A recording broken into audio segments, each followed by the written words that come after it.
Buckle up, boys. Time to go to work.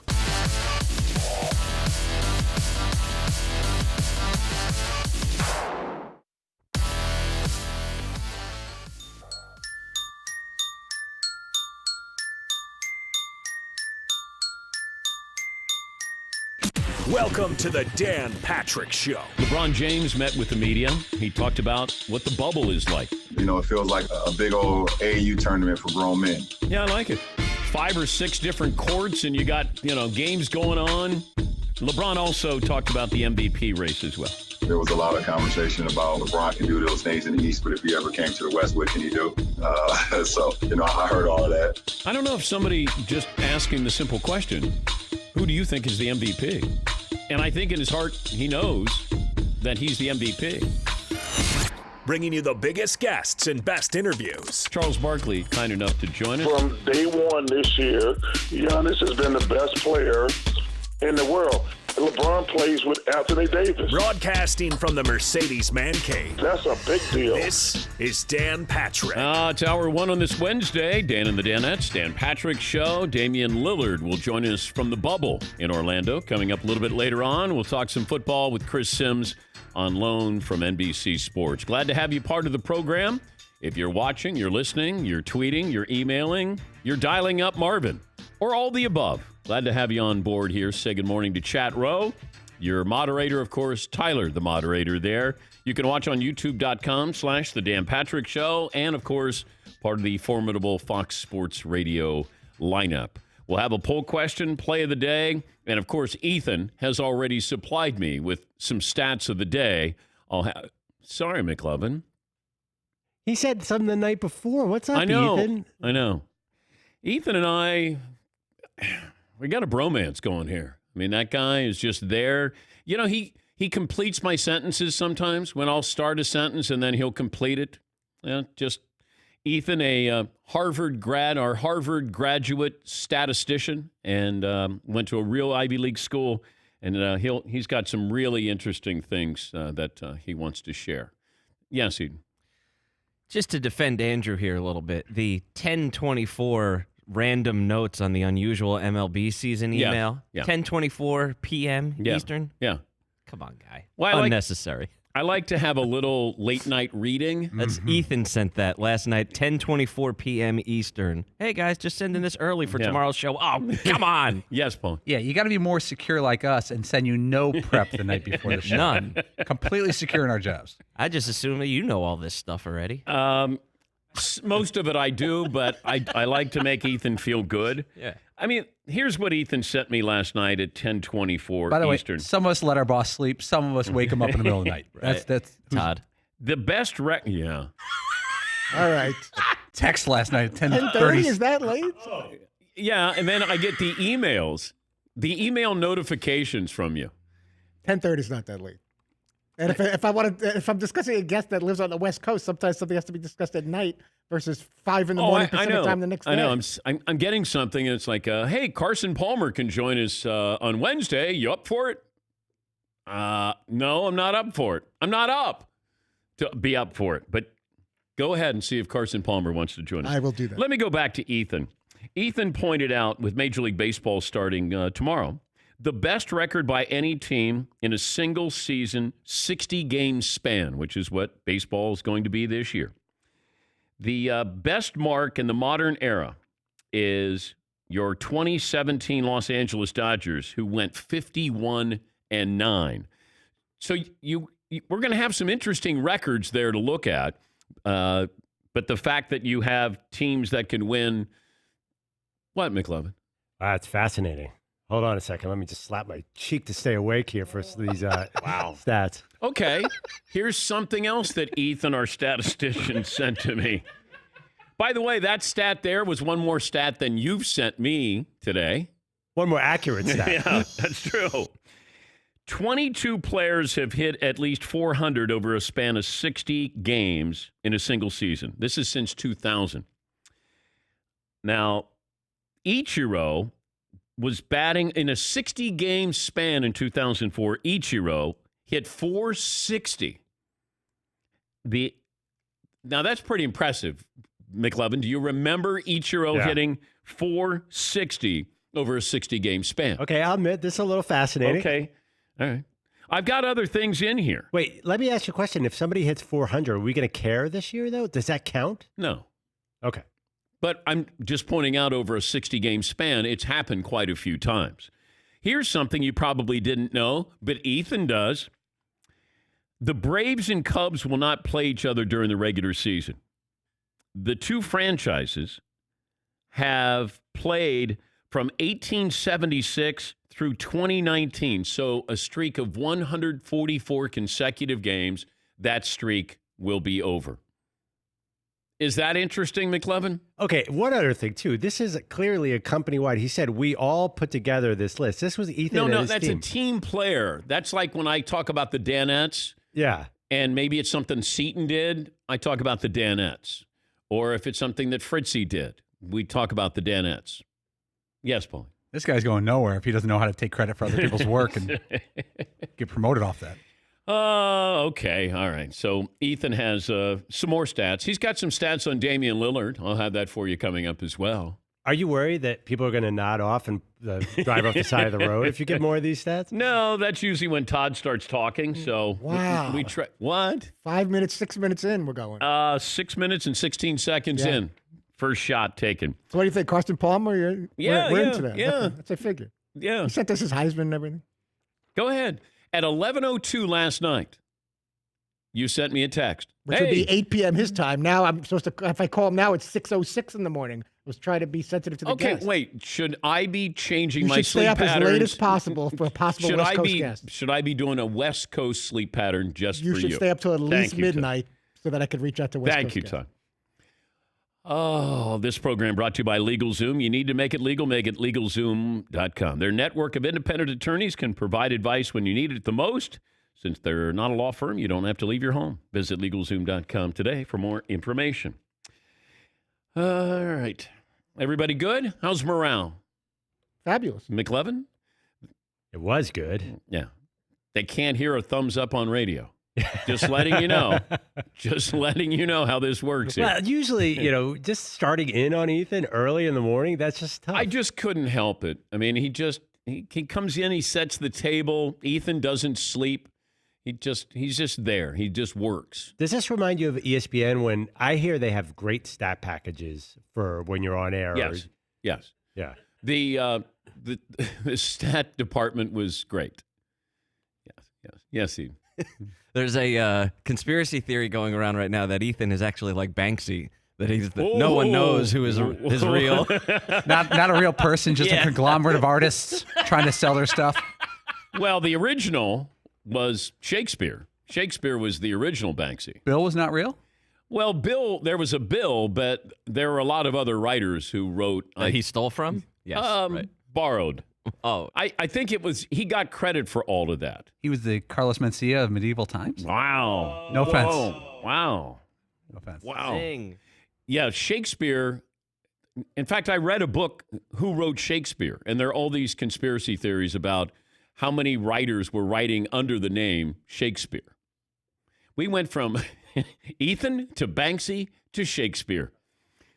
That's the most Dan Patrick segment of all time. Because if you get started on like who wrote Shakespeare plays, then you'll lose a half hour hearing theories. Yeah. Okay. Well, I'm reading the Da Vinci Code again, so I'm all about conspiracies and codes and the smartest man walked the planet, Da Vinci. So, all righty, welcome to the program. Already in progress, as you can see. NFL preseason canceled. What was it? A month ago, we had 4 preseason games, and then it was down to 2 preseason games, and then on Monday I told you it was going to be 1 preseason game, and here we are, no preseason games. The fallout, we may not feel this until the regular season starts, but trying to make a team, even those who are coming back from injuries or joining a new team, or you have a new coach, new city, new team, it's going to be an adjustment period for a lot of these teams. Here was another thing that I saw, and it was on Yahoo Sports by Pete Thamel. And I wanted to bring it to your attention because it's just something to file away here. When we start talking about testing with the NFL and college football, And the amount of time, the minimum time that you must sit down is going to be different in college football than it is in the NFL. The suggested minimum time away from the sport for players or coaches, staff, etc., who are exposed to someone who was tested positive for the virus in college football is 14 days. In the NFL, that time could be as little as 2 days. And that's something to factor in here as college football trying to come back. And if you do have a couple of players, they test positive.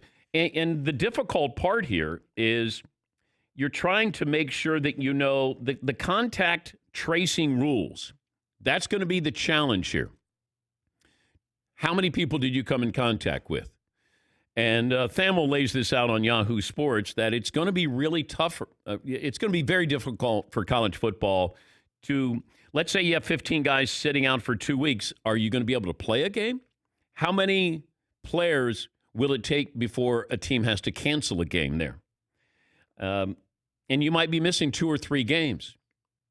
And you're already going to have a limited schedule because a lot of these conferences aren't going to have out-of-conference games. But the contact tracing rules are determined by individual schools with guidance from state and local government.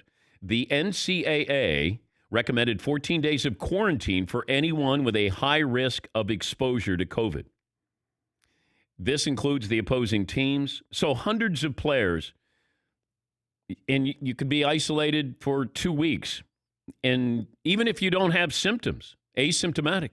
So it's going to be a very difficult situation for college football to overcome.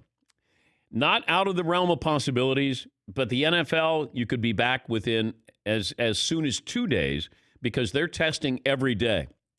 And then they'll probably go to every other day. But once again, I know we've had a lot of good news when it comes to sports. There's positivity with what's going on with the NBA, with the NHL, baseball starting Thursday.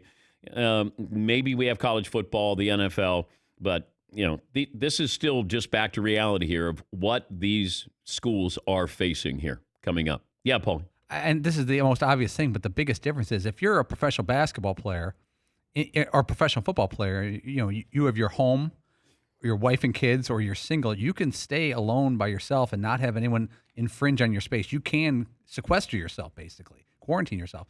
If you're a college football player, it's almost impossible.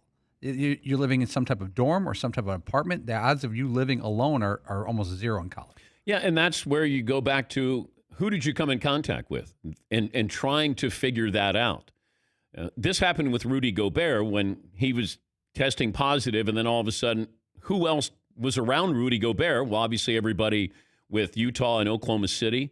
And then those people came in contact with people, then the officials who were involved in the game, and then Donovan Mitchell tested positive. That's the big dilemma that college football is going to be facing this season. But today is the calm before the storm for American sports because starting tomorrow, hopefully, we have 6 consecutive months of teams competing. You got the Nationals against the Yankees getting it started, Dodgers, Giants. You got NBA, NHL in a week or so, and then hopefully we have football. And this is going to change your viewing patterns. Like there are so many jobs around the house. Like my honey-do list, it was a scroll. Are you all caught up? Oh, I dominated. I dominated. The only thing I didn't make or do that was on my list that my wife made, sourdough bread. It felt like everybody was making sourdough bread, and she goes, hey, do you want to do that? And I said, yeah, put it on the list. It's like down there 24th on the list or something like that. And I'm just checking them all off here, cleaning this, painting that, all these things. So sourdough bread is the only thing I didn't do. So I said to my wife, things are going to change here. She goes, well, what do you mean by that? And I go, I got baseball coming up on Thursday. And I'm laying down the law. Are you retiring from home projects? No, everything's on hold. So I said, you got me for today, but tomorrow, you're going to lose me.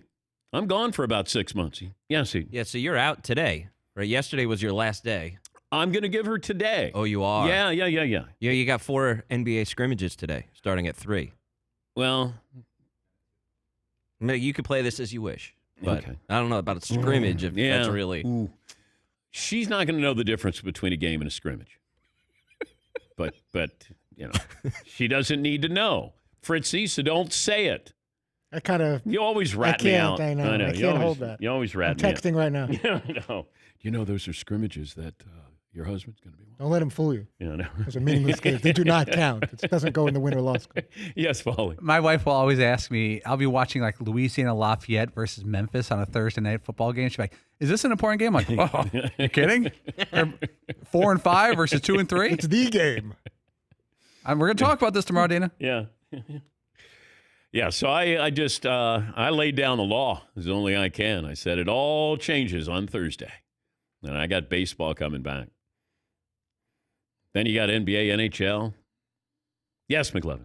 The reality hit me last night of trying to watch a non-Phillies baseball game on like the 11th pitch of an at-bat with the Yankees Nationals. Is this side of the glass going to be able to do it? I don't know. We're talking a lot of baseball talk. A mid-July baseball game is not something we would all watch. We wouldn't, but this is the start of the season. Maybe, how many days does that last? Maybe a week. Maybe a little longer than then that. Then the NBA comes, yeah. the NHL. But, I'm watching the Astros where, you got two guys getting plunked back-to-back, which was no coincidence, against the Royals. Bregman and Altuve got popped yesterday. And Springer got hit. Not back-to-back-to-back, but 3 guys ended up getting hit by a pitch. I watched my Marlins hit back-to-back-to-back jacks. I'm good. We're ready to go. I like how Joey Votto, Cincinnati Reds, said, whoever came up with this piping in crowd noise is not a baseball player. And my point is, we want to have ambiance. We want to have some ambient sound there for these baseball games. I don't need it, but do we pipe in sound for when the Marlins play a home game? Because there's nobody there. But we don't go, we got to dress this up a little bit here. Or if a Mariners game is on and you got 9,200 people in there, we don't go, we need cardboard cutouts and we need sound in there. Yeah, Paul. When you're watching games, soccer or baseball, you'll notice that the piped-in sound doesn't match. Like in a soccer match, a guy will do a great move to get past a defender, and you'll hear, the crowd does nothing. They have no reaction. While they'd be like, oh, if this was, in baseball, a guy makes a great catch, and you're going to hear nothing. And look at that unbelievable catch there. And here's the 2-2.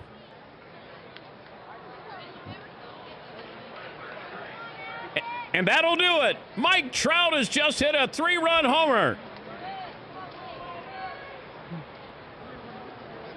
And a perfect game by Justin Verlander. Fans seem a little disinterested. I don't know if they paid attention.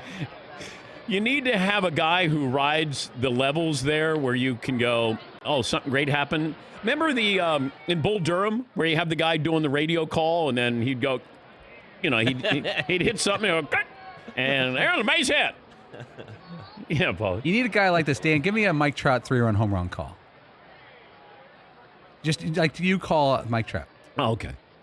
And here is the windup and the pitch from Scherzer. Oh, there's a drive. Oh, that's gone. Oh, that's it. Mike Trout has just hit number 19 on the year. Mike Trout, the best player in baseball. Our owners. Yeah, polite applause. Yeah, it's going to be. A lot of room for error. Yeah. In these sound effects. 3-2, and see ya. It's gone. Oh, wait. Wrong. I'd rather not have any sound than to have them put in sound that. Okay. That was Altuve yesterday when he got hit. I like the sound. I do. I like the sound in the games. But soccer has only a couple of moments where the crowd needs to rise or would rise normally and react. Baseball, if somebody hits a home run or somebody has a great play, like there's so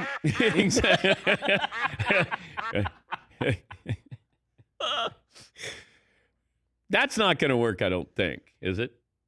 Probably not. Yes, Todd. How does it work on a blatant bad call? I know the manager or coaches, they can't get in the umpire's face. There's no crowd reaction at all to what we all saw. It was a horrible call that could determine the outcome of a game. How weird is that? That's why I don't want to have that sound in there. Let me just watch it. That's not good either. Oh, wait a minute. Who put the NBA sound effects in the baseball? Dang it. Remember when we did that for Augusta? when Jim Nance was on?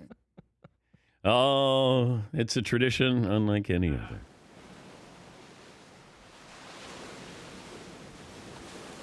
Augusta suddenly on the beach. Yeah. Rays Creek has some waves in it. The 12th at Augusta. Some serious flooding. Yeah.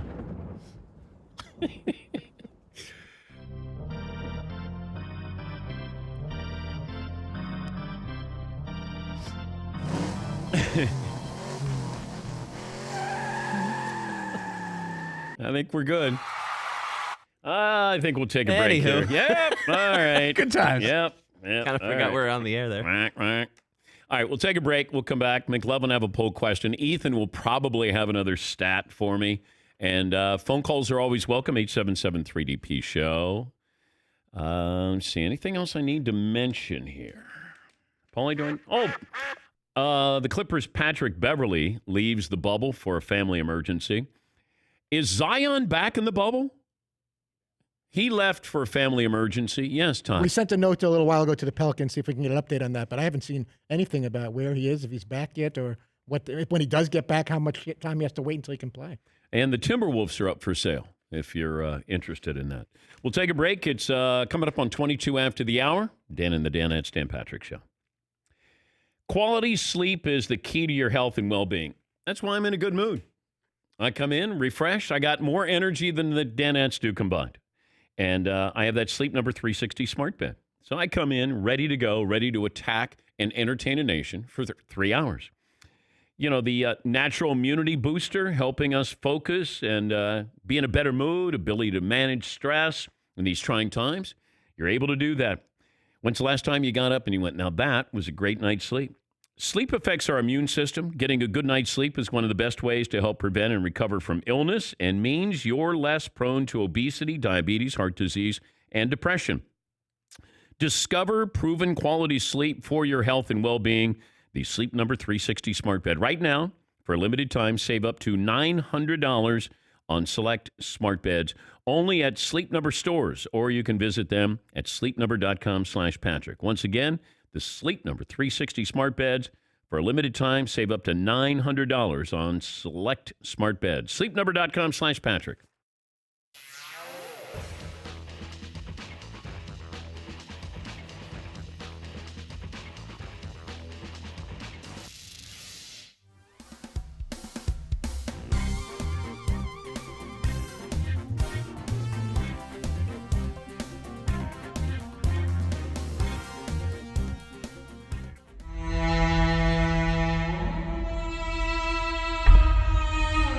I-Team report coming up. How important is this, Paulie?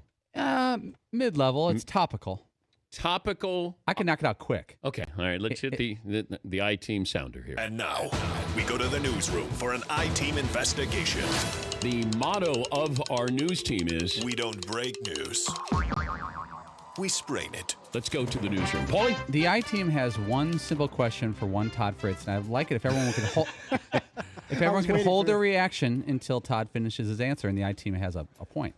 Todd, as briefly as you can. Oh, gosh. I'm going to say it as briefly as you can. Why are you wearing that shirt today? Because it's Cinco de Mayo. Thank you, Todd. Todd is wearing a Hawaiian shirt for Cinco de Mayo. Discuss. I thought it would be fun to wear something kind of tropical and, a place where you kick back and drink and party. Paulie just had a walk-off there. So you wore Hawaiian. I thought it was camo when I first came in. You did say that. Why are you dressed in camo? Okay. Because we have a military guest? I had nothing to do with that. I wasn't sure what it was, and then I said, why do you have camo on today? And you go, Cinco de Mayo. And I went, of course. Yes. Twitter is wondering if Fritzy was doing an episode of Magnum P.I. today. There is that feel. We do have a sombrero. if you were going to celebrate Cinco de Mayo. I wasn't necessarily looking to go that ethnic. I was looking just for something where, because we all, can celebrate. We don't embrace it. We just kind of want to squeeze it. Today's the day where everybody has another excuse to hang out and drink and kick back. I know, but you could wear a sombrero. If you're going to do it, at least do it correctly. I was trying to capture the mood of. There's no mood of serenity and relaxing and grab your buddies and go have a nice. That has nothing to do with Cinco de Mayo. That also has nothing to do with you. You never relax or hang out with people. And you don't drink either. Yeah. Other than that, you nailed it. Can't argue any of that. Yes, McLevin. To be fair, I'm not sure the radio audience can tell that this is also one of the world's ugliest Hawaiian shirts, not just a Hawaiian shirt. Just to be clear. This was expensive. It's actually, I didn't notice, it's black and white. It has a Hawaiian shirt with no color. It's almost black and white. So back in the 50s, this would look fine on TV. We wouldn't be able to tell. See. This is the Mexican-American version of St. Patrick's Day, where all of a sudden a bunch of people celebrating something that, I don't really even understand why you're celebrating it, but hey, let's go get margaritas and get unnecessarily hammered in the middle of the day. Yeah. I have no idea what this means, but let's drink some tequila. I'm going to lay back after the show with a Mountain Dew on my hammock, and it'll be nice. Bag of chips.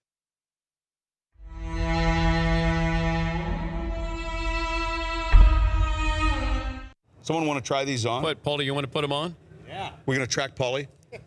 Well, how would you give Paulie a pep talk, though? That's what I'd like to know, Coach. Well, by the way, this is Zebra Technology, the official on-field player tracking provider of the NFL. Can you give me like the pump up before I'm going out? Can you do like a Friday Night Lights there, Coach? Real quickly, I will. So this carpet here, Paulie, is it has to be the field. We need a field that's marked, and so it is marked.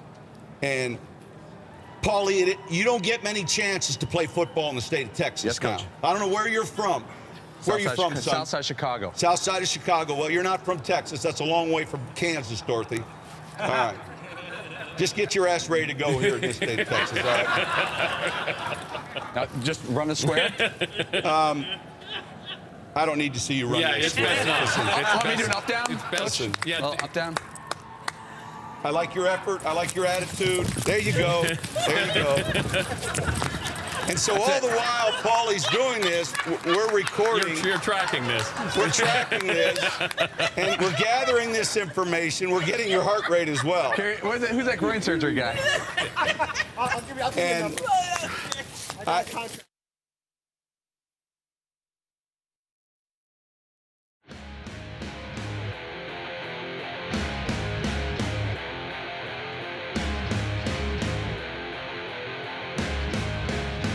RockAuto.com. Place to go for all your parts that you need for your car or truck. RockAuto.com. Family business founded by automotive engineers in 1999. Two goals in mind. First, to give you direct access to all the parts information hidden in the computers and catalogs behind the parts store counter. And second, they want to make the parts affordable. They offer reliably low prices. RockAuto.com. You choose the part, brands, prices, features you want anytime. 24/7, they're there for you. RockAuto.com. Even parts you've been told dealer only are no longer available. And they deliver the parts directly to your home or office. You don't waste time and money hunting for those parts, phoning, driving, waiting in lines. Go to rockauto.com. Make sure you tell them we sent you. All the parts your car or truck will ever need at rockauto.com. Baseball will allow fans to use an app to influence crowd noise from home during games. This, according to Darren Ravel of Action Network, the league will incorporate how many fans are using its app and cheering or booing a specific team. Then it will be piped into the crowd noise. It will be used in empty stadiums amid the COVID-19 pandemic. According to Darren Ravel, the new innovation from MLB will allow fans to cheer or boo in their app. A ballpark staff then can match that up with the volume in the stadium. All righty. I said I wasn't going to complain. I just want to have sports back. If you want to boo or cheer, I'm not. You can't be starving but complain about the meal. I'm just if you want to yell into your phone, go ahead. I'm okay with it. No honey mustard on the side? I'm not going to judge you. I'm not. I promise I would not. I just got this, an update from the Pelicans. Zion Williamson is not back with the team in the bubble. We do not have a set date for when he will return, although we may have more information in the coming days. His quarantine period and return to play status will be determined by the NBA based on league protocol, pending various factors. So he left due to a family emergency. Patrick Beverley has left the Clippers due to a family emergency. But Zion is not back with the team. And keep in mind, it felt like the NBA was trying to roll out this expanded playoffs basically because they want to get Zion on TV.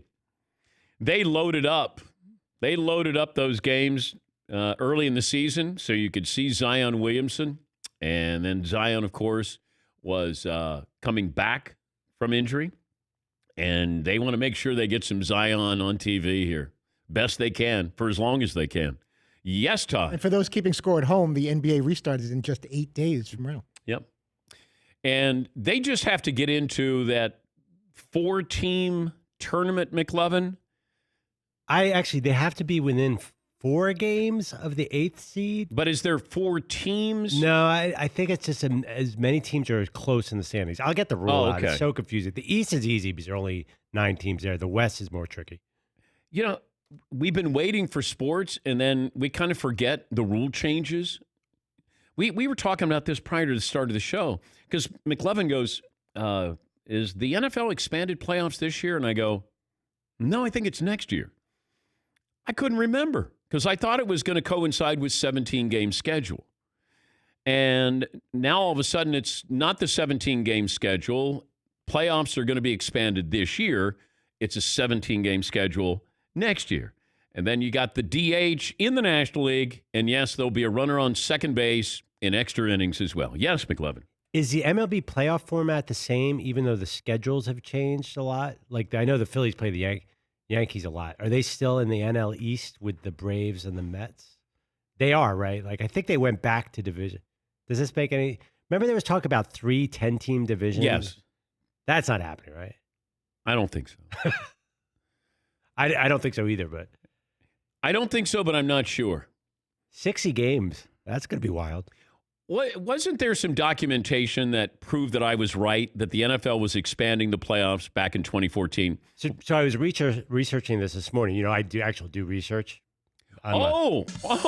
That's breaking news. Anyway, it said in 2014, the NFL decided on expanding the playoffs, then pulled it back at the last second so they could hold it as a bargaining chip, which reminded us of when you broke in 2014 that the NFL's expanding the playoffs. I came back breathlessly because that was a Thursday night game season opener, and I took a red eye back that night. I left at halftime after doing my duties for NBC, and I took the red eye, and I think I joined you guys in New York, and I came in, and I was like, hey, they're expanding the playoffs. I just heard, a great source told me they're going to expand the playoffs. And then all of a sudden, it kind of floated out there, and then people started asking the commissioner, and it just went away. And then it felt like every year I'd go, yep, they're going to expand the playoffs this year. And finally, there's documentation. Somebody reported that back in 2014 they were going to do, because my source was telling me all of these things that were going to happen in the NFL. You know, they were going to reduce drug testing for marijuana. You know, they were going to upgrade their HGH testing. They were going to expand the play. They were telling me all these things. And I go, hold on, I got to write this stuff down. And I came in on that Friday morning, and I'm like, man, here you go. Look what I got for you. Can't believe Roger would do that. No, it wasn't the commissioner. I actually wondered if the NFL saw you break that story and just to get at you, decided to change their mind. You think the commissioner said, oh, Dan Patrick's got the information. We're going to table that. We're going to table that for a while. It crossed your mind, admit it. No. He doesn't even know I exist. That's not true. Yeah, he knows I exist. Yeah, maybe he comes on one of these days. Yeah. When there's a fill-in host. Is that the last time he came on? Ross The last Tucker. 3 times I think he's come on have been fill-in host relief. It was a Ross Tucker experience, and then Fritzy, what was the other one? Maybe Mike Flores. Yes, Florida. That is just a coincidence. Oh man. Only fill-in That host. is- He's still on the Dan Patrick show, I yeah, guess. that's kind true. of. Yeah, You go back to the mothership. A-Rod's last appearance was Yeah. when Trey Wingo was filling in for you. that's just a coincidence. Here's the key. I don't take any more days off.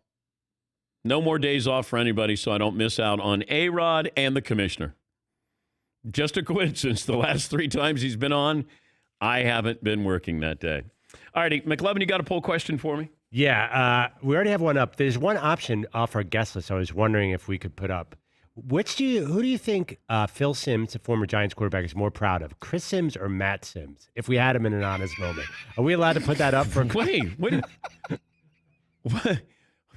I don't know. I wrote that out this morning. Okay, why would he be proud of Matt Simms? Well, Matt had a long backup career. I don't know. Chris comes up with some. Maybe he doesn't like Chris's quarterback list. Thinks he's too mean to Blake Bortles. I will ask Chris Simms who his dad likes more, him or his brother. So, do we admit that parents have favorites? I think at times you have favorites. There are just times when you're going to go, like my wife and my son had about a 3-year window where it was not good, that they were talking to each other through me. So they would send a message to me to send to the other one. And I remember my wife, I love that she can be the bad cop. And, she would say to my son, hey, will you put your clothes away? Like he'd just come in from school and take off his sweatshirt and leave it on the kitchen chair or table. And she asked him like 3 times. And so he came home one day and he goes, why are all my clothes outside in the yard? And it was the winter. And she said, because you didn't hang them up. Like she had there was no issues whatsoever with discipline when it came to tough love. Yes, So that kind of thing goes away. Yes, it does. It does? Yes, okay. it does. All right. We're battling similar issues in the house with my 10-year-old son. And I remember, having 4 kids and my wife trying to get everybody off to school, and they're all within 7 years of each other. So you can imagine if you got a 10-year-old and a 3-year-old, and then you got a 5-year-old and a 7-year-old, and they're all there in the kitchen. And my son wanted some kind of eggs, and he just was, complaining and just kept complaining. And my wife, meanwhile, is trying to get all of them out the door. And she finally says, you want your eggs? And he's like, yes, I want my eggs. She picked up an egg right off the forehead. There you go. Yeah. Picked up another one right off the forehead. What, like she threw it from across the room or right up against his head, like cracked it? She was probably 2 feet away. So it was like, there's your egg, boom. There's your egg, boom. There's your egg, boom. That ended that. He didn't ask for his eggs like that anymore. So it's tough love. Tough love. I think he switched his cereal just so he'll be safer there. So you have these moments where your kids will drive you crazy and then somebody else is like a perfect angel. And then that changes. So it's fluid. You'll have favorites or least favorites. Yes, McLevin. We do have the poll question we discussed pre-show about team ownership with the Minnesota T-Wolves up for sale. Yeah, tease that. Okay. Yeah, we have that ready to go whenever you want. Yeah. Because I'm wondering if you're a billionaire, do you want to own a team? And is it a team, let's say it's a team you grew up and you loved. Do you want to own that team? I'm going to get a couple of phone calls in here, then we'll take a break. Got our play of the day coming up. Eric in Florida joins us. Eric, good morning. What do you have for me? Yes, 6 foot, 200 pounds. My question for you, Dan, is what does Zion have to accomplish in his career to not be considered a bust?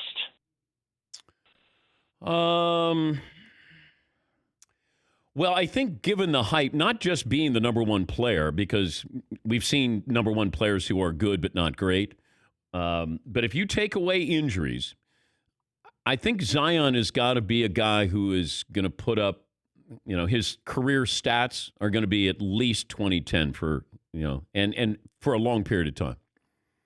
But 23 points this year, and that's a lot stronger than I thought he would be because He doesn't have a refined offensive game yet. It's still explosive. It's still, he gets in the lane. He goes left predominantly. Doesn't have a jumper. Get him out in transition. He's going to provide you with some excitement. He's going to have to be a 20,000-point guy, probably, because of the hype that's surrounding him. This isn't like a normal number one overall pick. This is a guy who is supposed to be maybe the next great player in the NBA. Yeah, McLovin. If he had Blake Griffin's career, would that be a disappointment or would that be good? You'd have to break down. We'll take a break. I want to look at Blake's, because I said that when he came out, that he might be more like Blake Griffin. Blake wasn't a great shooter, but he was a good enough shooter and then became a three-point shooter and a better free throw shooter as well. And he was very explosive. Felt like Blake Griffin has had a pretty good career. I don't know where he is now as far as his health, but he hadn't been to a finals. He played on a talented Clippers team, and they were disappointed. That team was good enough to win a title, or at least compete for one. But I'd have to look at his numbers because I think he's probably a good 22-10. I think. But let me take a break. We'll come back and examine that. It's an interesting question. And Play of the Day is up next as well here on The Dan Patrick Show.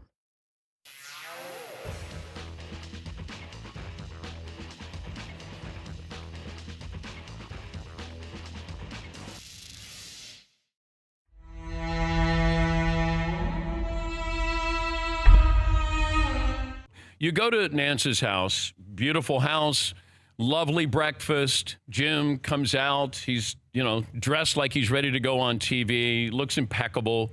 Had a nice conversation. You look out over the ocean, Pebble Beach below you, and then all of a sudden, the backyard. We walk out, and there it is. Elevated tee, par 3, and he hits a button on his phone, and then all of a sudden, it's about a 55-yard shot. And Nance hits the button on his phone. And then we hear the music, the CBS Augusta music, Hello Friends. And then Jim doing play-by-play. Now, there's a rock that has a plaque on it for all the people who've stopped by to get a hole-in-one. And there's a few on there. 9 or 10 golfers have come there and had a hole-in-one. So last year, it came down to the final shot. I was going to knock down Jim Nance in his backyard. And Jim got up there, as only Jim Nance can do, and said, hello, friends. Goodbye, Dan, as he stuck it and beat me and crushed me. So I spent an entire year for this moment, training, practicing. New format this year, though. 3-round tournament. Everybody got 3 shots. 2 people got cut after round 1. Guess who got cut after round 1? Yep, I did. I forgot how to play golf yesterday, and Seton got cut. So the 2 best golfers in this group, which is not saying a lot, but that happened. So Fritzy made the cut. Fritzy hit it off Jim Nance's house, and it ricocheted onto the green. So it went through the bunker onto the green. It was one of the most shocking things. Yeah. Almost went in the hole. Yeah, well, easy. It was pretty close. It was pretty close. The place went berserk, and the 6 of us were running around like it was an And One video. Yeah, we were going crazy. And then Paulie hits one left, and it goes off the wall. There's a wall, a landscaping wall, probably 15 feet from the green. It hits an angle, as Jim Nance says, I don't think I've ever seen that shot before. Lands on the green right by the pin. So now I'm in trouble here because I'm thinking, I got to get closer here or I'm in trouble. So then there's a playoff. I can't even get it on the green in a playoff. So McLovin, myself, and Seton have a playoff to join Jim Nance. Yes, McLovin. So you hit the green like 4 times, but it kind of rolled right off. Yeah. So it'd be on the back fringe. But Nance is doing play-by-play, doing the whole thing, adding to the pressure here. And then all of a sudden, he gives McLovin a lesson. And McLovin puts it on the green. Seton and I are now left to retrieve golf balls. I was the videographer, so now I'm recording all of this. So humiliating. I was crushed.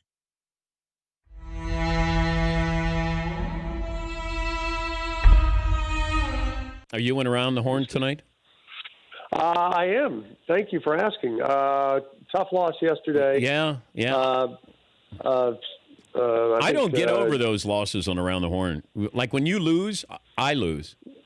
Well, we all do, Dan. And the hard thing is, going day to day, back to back days, coming back from a loss. I haven't really had time to digest that one, and now I've got to go against Woody and Ramona Shelburne and Clinton Yates. I mean, this is a whole new crew from the team, the group that brought me down yesterday. Why don't you tank? You think that's never happened? Has anybody? Wow! Hold on here. Wow! Oh, no, wait a minute. What have I done? This just in. What have I done? So you've had writers who wanted to get out of the show early, perhaps, and they tanked on Around the Horn. Is that what you're saying, Tim Calishaw? I'm just saying I might have called myself out a few times for past mistakes, and that results in a deduction when I needed to go to lunch or somewhere. But, Fritzy, that's just how I remember right now. Get Tony Reale on the show. This is huge news. This is big news right now. Wow. I did not mean to do this. Wow. I hope this is brought up by Reale later today. Don't you guys have a conference call or something? Oh, they seem to know every time I'm on your show. They seem to find a way to bring that up.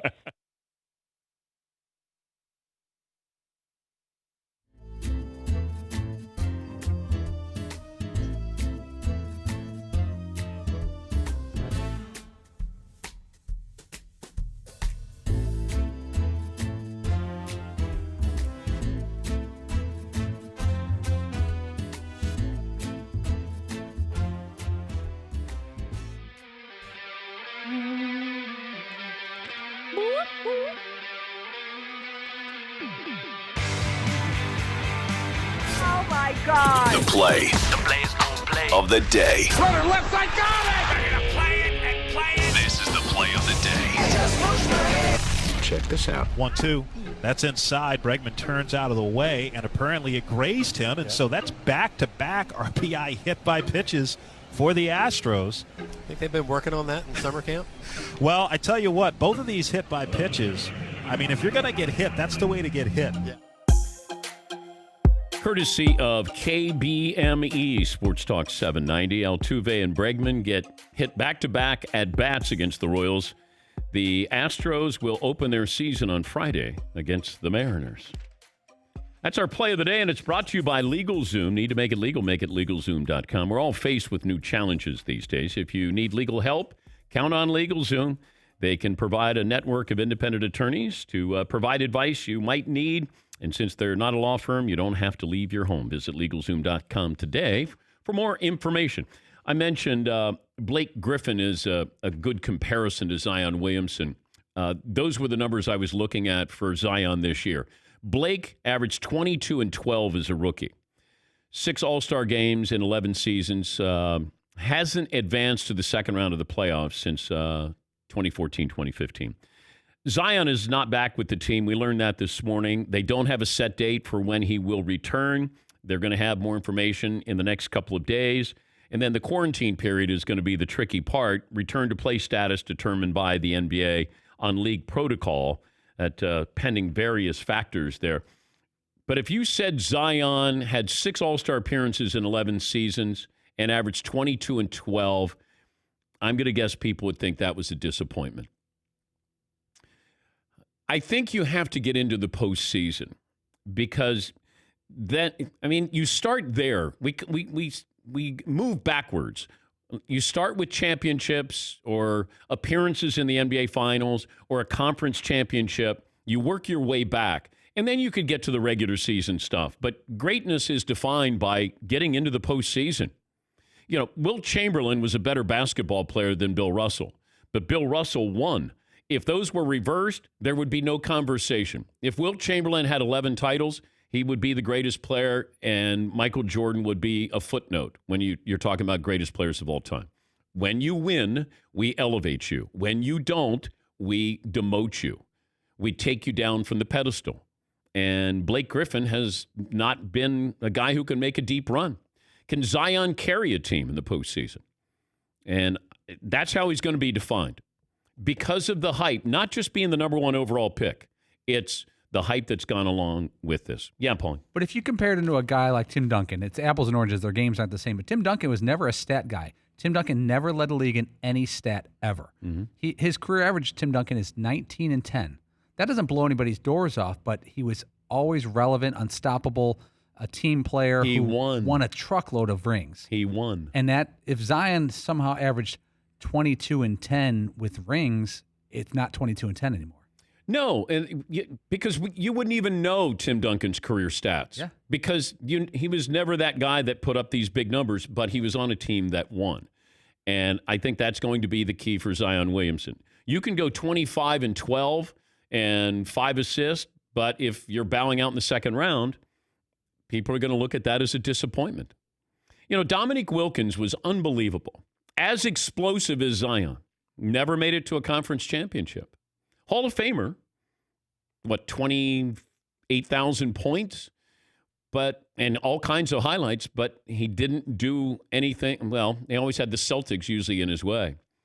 Oh, speaking of NBA teams, did you see where the Jordan logo, the Jordan Jumpman, is going to be on NBA jerseys next year?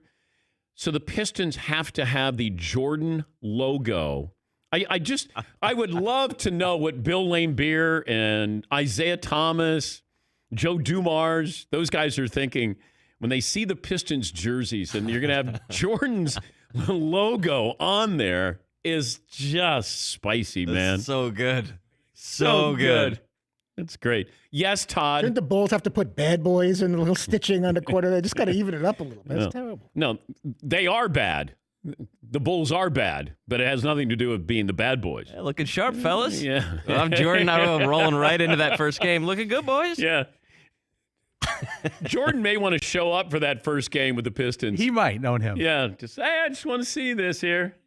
Maybe they'll let him be like Red Auerbach and let him smoke a cigar in the arena. Just fire up a cigar. Oh, look at the Pistons. I got my logo on there. Doug in North Carolina. Hi, Doug. What do you have for me today? Well, this is, hey, Dan, this is back on the topic of pumping in crowd noise. When my son was a little bit younger, he used to turn down the volume and do play-by-play for baseball in the household, and everything was his home run call. There's a long fly. Oh, it's caught by the outfielder.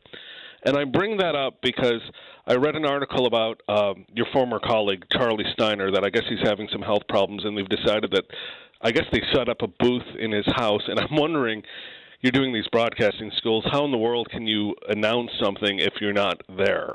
It's really difficult, Doug, and thanks for the phone call. I can't imagine. Now, they do it in the Olympics. I was able to go to London and Rio and Sochi, but for some of the smaller sports, you would have some of the analysts, they would be in Stamford, Connecticut. They would be calling like judo, and they wouldn't be there. I couldn't imagine trying to host something where I wasn't there to kind of soak it all in. And we hope Charlie is doing better. But baseball is about that smell, that feel, the sounds. And to not have that, I mean, you lose a little bit, but you're going to find that with the NBA. You know, those announcers, I don't think are going to be in the bubble. Reggie Miller, I think, will join us next week. We'll talk to him about the whole setup there. Just got this from Ethan, our stats guy. Blake Griffin has missed 248 games in his career, so that's more than 3 full seasons, including the entire season after he was drafted the 2009 and 2010. Yes, McLevin. Remember he punched his friend and missed a season? Oh, yes. That's the ultimate blemish on his career. Yeah. But that was like was he a manager? Or yeah, team manager? Yeah, something like that. By the way, happy 80th birthday to Alex Trebek. He's got a book out now, but I hope he's doing well. We've had correspondence, and I hope it's a happy 80th birthday to Alex. More phone calls coming up. We'll talk to Chris Sims from NBC Sports, and Damian Lillard, Blazers guard, will join us coming up as well. We've settled on a poll question. Phone calls, emails, tweets, all welcome. Seton, Paulie, Fritzy, McLevin, yours truly. This is the Dan Patrick Show.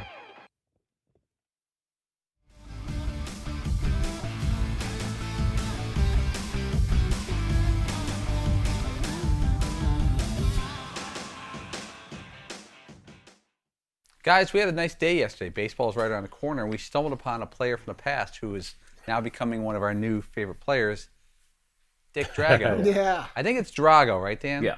But Drago's Drago. It's Drago. Drago or Drago? Because it's I like Drago, but I believe Drago.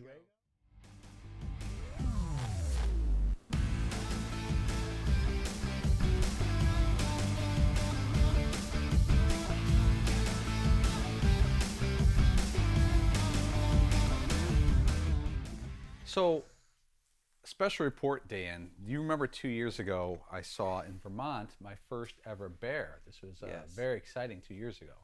I milked this as long as I could. Well, we really underplay that storyline. I that see you've seen a bear. I see where we're going. We really underplay that. With the brand of Pearl at the Pearl's got the Great White brand. You're clearly the bear guy. You're closer to the bear than he was to a Great White. Oh, okay. So first, Paul wears glasses on the show. Now he's trying to become the dangerous animal. But that's an actual scary moment. Because he actually has video proof that he's seen the bear. Wait, were you holding the camera at this moment? Yes. He's a bit actually shaky. close to the I animal. understand. Go ahead, buddy. Run off, pal. He took Get off. out of here. I didn't run. He ran. So last night we have an update to the story. I'm in my house, and I don't live exactly in the wilderness. I live in suburban Connecticut. It's pretty normal. My daughter comes running in. My daughters and their friend come running in. Dad, there's a bear. There's a bear. But they were more excited than scared. And this picture represents said bear. That's about the size. It's pretty small. I didn't have a picture because I didn't have my phone on me. I run outside. I think they're joking. Oh, so that's not a picture of the bear? No. Okay. To be fair. But that represents the area. It was a yard, my backyard. My backyard at the very back. And they were playing, and the girl said they turned around, and about 40 feet behind them, a bear was just sauntering and went right across the street. And when I got out there, it was going into my neighbor's yard, and then he was slowly walking back and into the woods. And then we saw him go across another street about 10 minutes later. Now, I asked my daughters, I go, did you guys just take off and start running when you saw it? Like, no, we turned, we saw it, and we knew not to freak out, and we just started walking backwards with our eyes like this. And they didn't yell and scream until they got in the house. I'm proud of my kids. I don't think I could have pulled that off. I think I would have hit the gas, even though I know not to hit the gas. Don't you? You would have turned and run? No, nobody is. I usually run when I'm scared. Of a bear? Everybody's watched enough TV to know you don't run from a bear. But in the moment, do you think you'd be calm enough? Yeah. I've confronted much bigger bears in my life. You also have to factor in.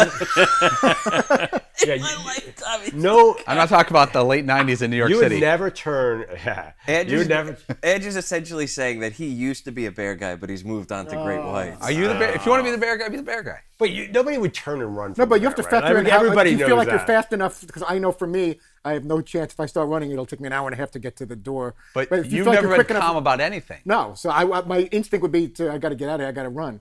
But I would hope I would realize that it's going to make Same him here. chase me, and I'm so slow that I have no chance of getting back safely. If you to the start house. running, it turns on a primitive part of his brain that sees an animal running and says, "Oh man, that guess thing's I'm running for supposed me. to- I gotta kill it." I think I'd be okay, but it's hard to imagine being calm. It is hard to imagine that, right? Like you're not supposed to turn your back to them because that triggers that same instinct. Yeah, they need. I don't know how you. If a bear walked in that door right now, you're just gonna sit here. I would be like, oh, how do you not run? Right, and then if you get mauled and you survive, you're like, I had a chance to run, and I just sat here letting the bear attack The me. You gotta post-mauling You got to guilt. live with that forever. It's like I had a little window maybe to hide or run, and I just sat here getting attacked. So I'm. By the way, this is why I still live in the city. I do not need bears walking around my backyard, dude. Yeah, You're an adventurer. yeah. Well, You're the show adventurer. I was think. inside playing video games. But no, you still have come close to bears. Completely forthcoming. I love that Paul's the bear guy. Yeah. Now we got a bear guy, and Andrew's impressive. brand is being infringed. But I'm land, you're sea. Come on. Got to get some zoo national. What the heck are you Geographic gonna do about sponsors this? and- Like, are you guys gonna have a hunt in the neighborhood? Like, this is not good. That means the bear's in the garbage in the neighborhood. That's true. You guys got a It's not- problem. doesn't look like it's. Oh, that's not the same bear. Never mind. Yeah. You guys are like New Jersey now. New Jersey has there's 3 bears in every. We had a neighborhood, bobcat a couple months ago. or whatever it is. I hate when bears come to the suburbs.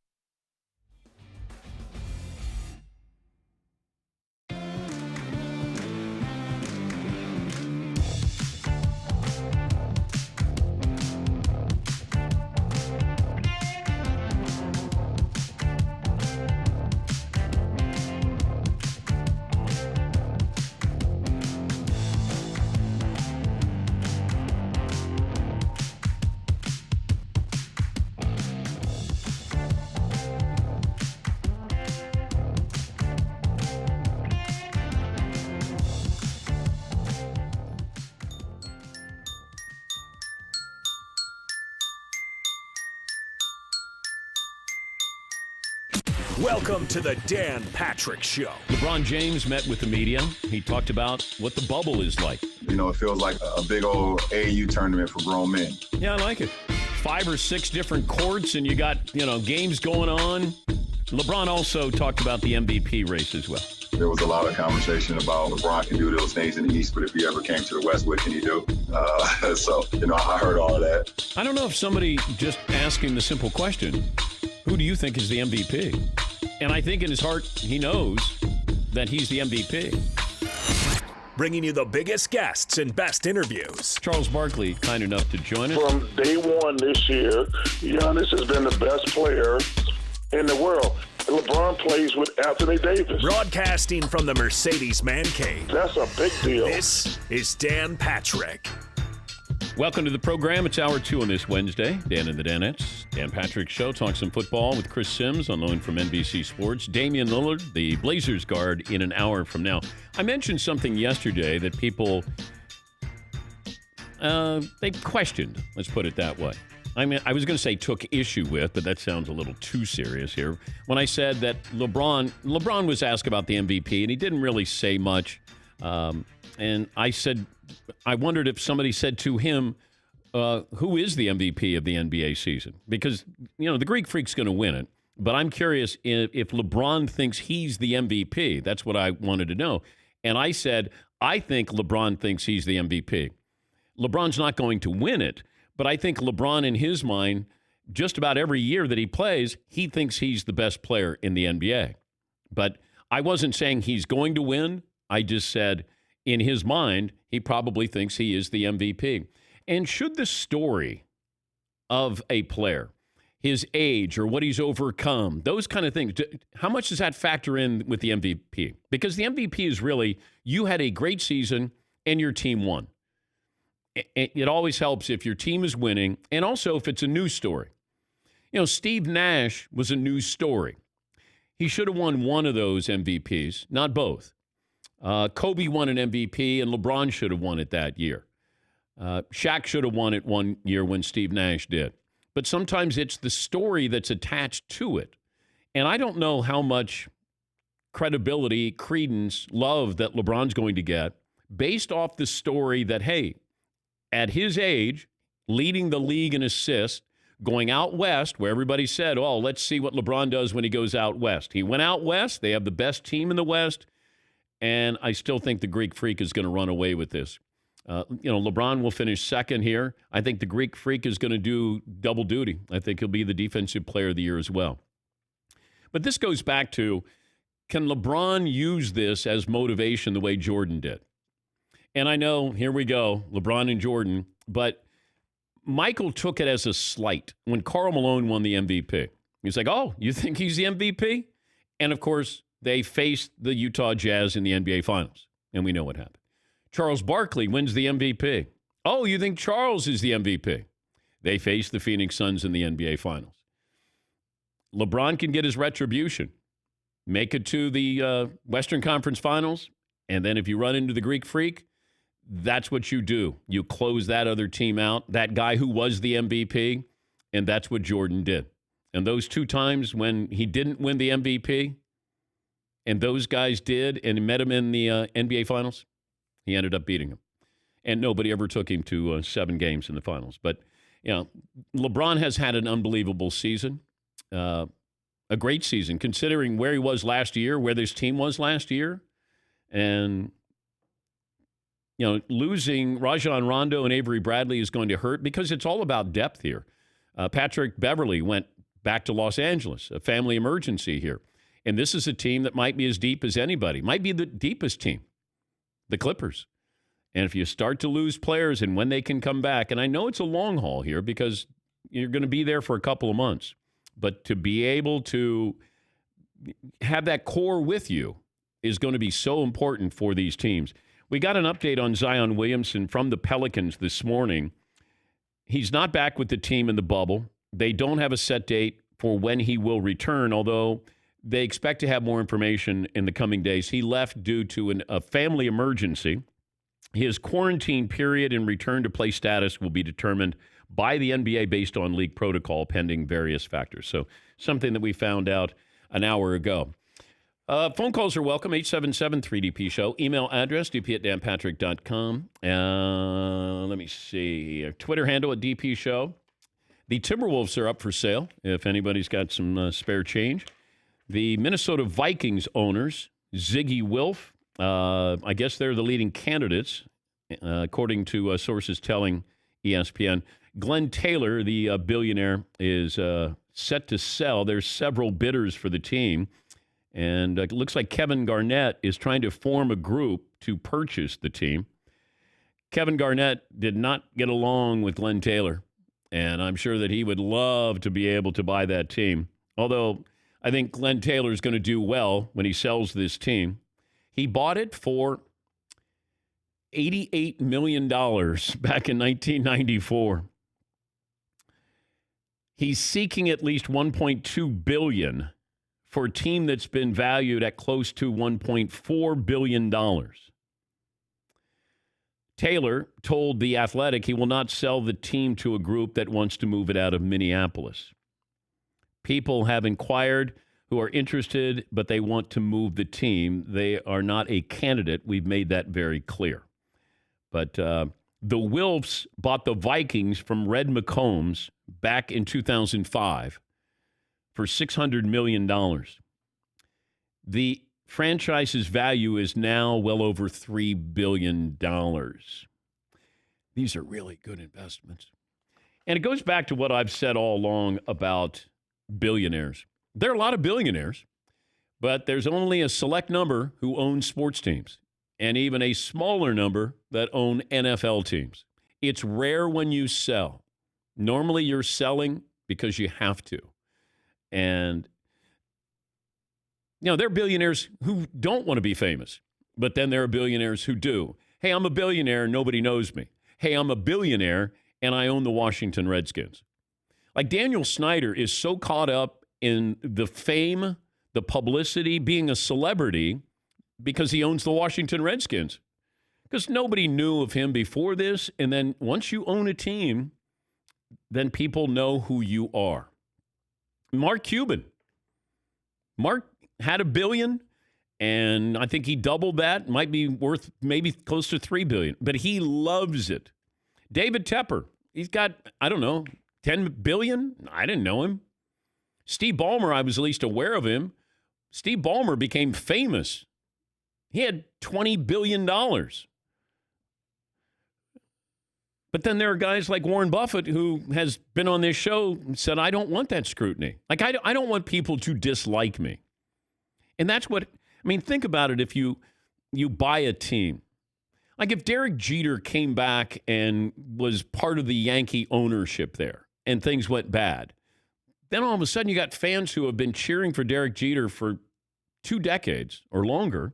Or if Don Mattingly had gotten the Yankees managerial job, and I was worried about that because I thought if he comes back, all these people that love Donnie baseball, and then if things don't go well, then these fans turn on you.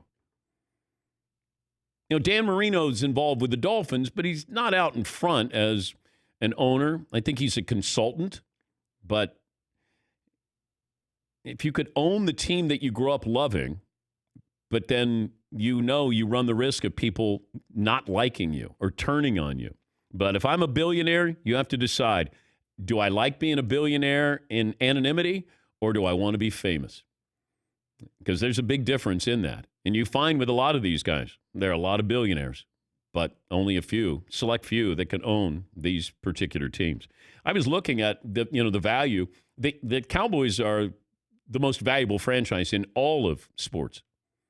$5 billion. You got other, teams in there.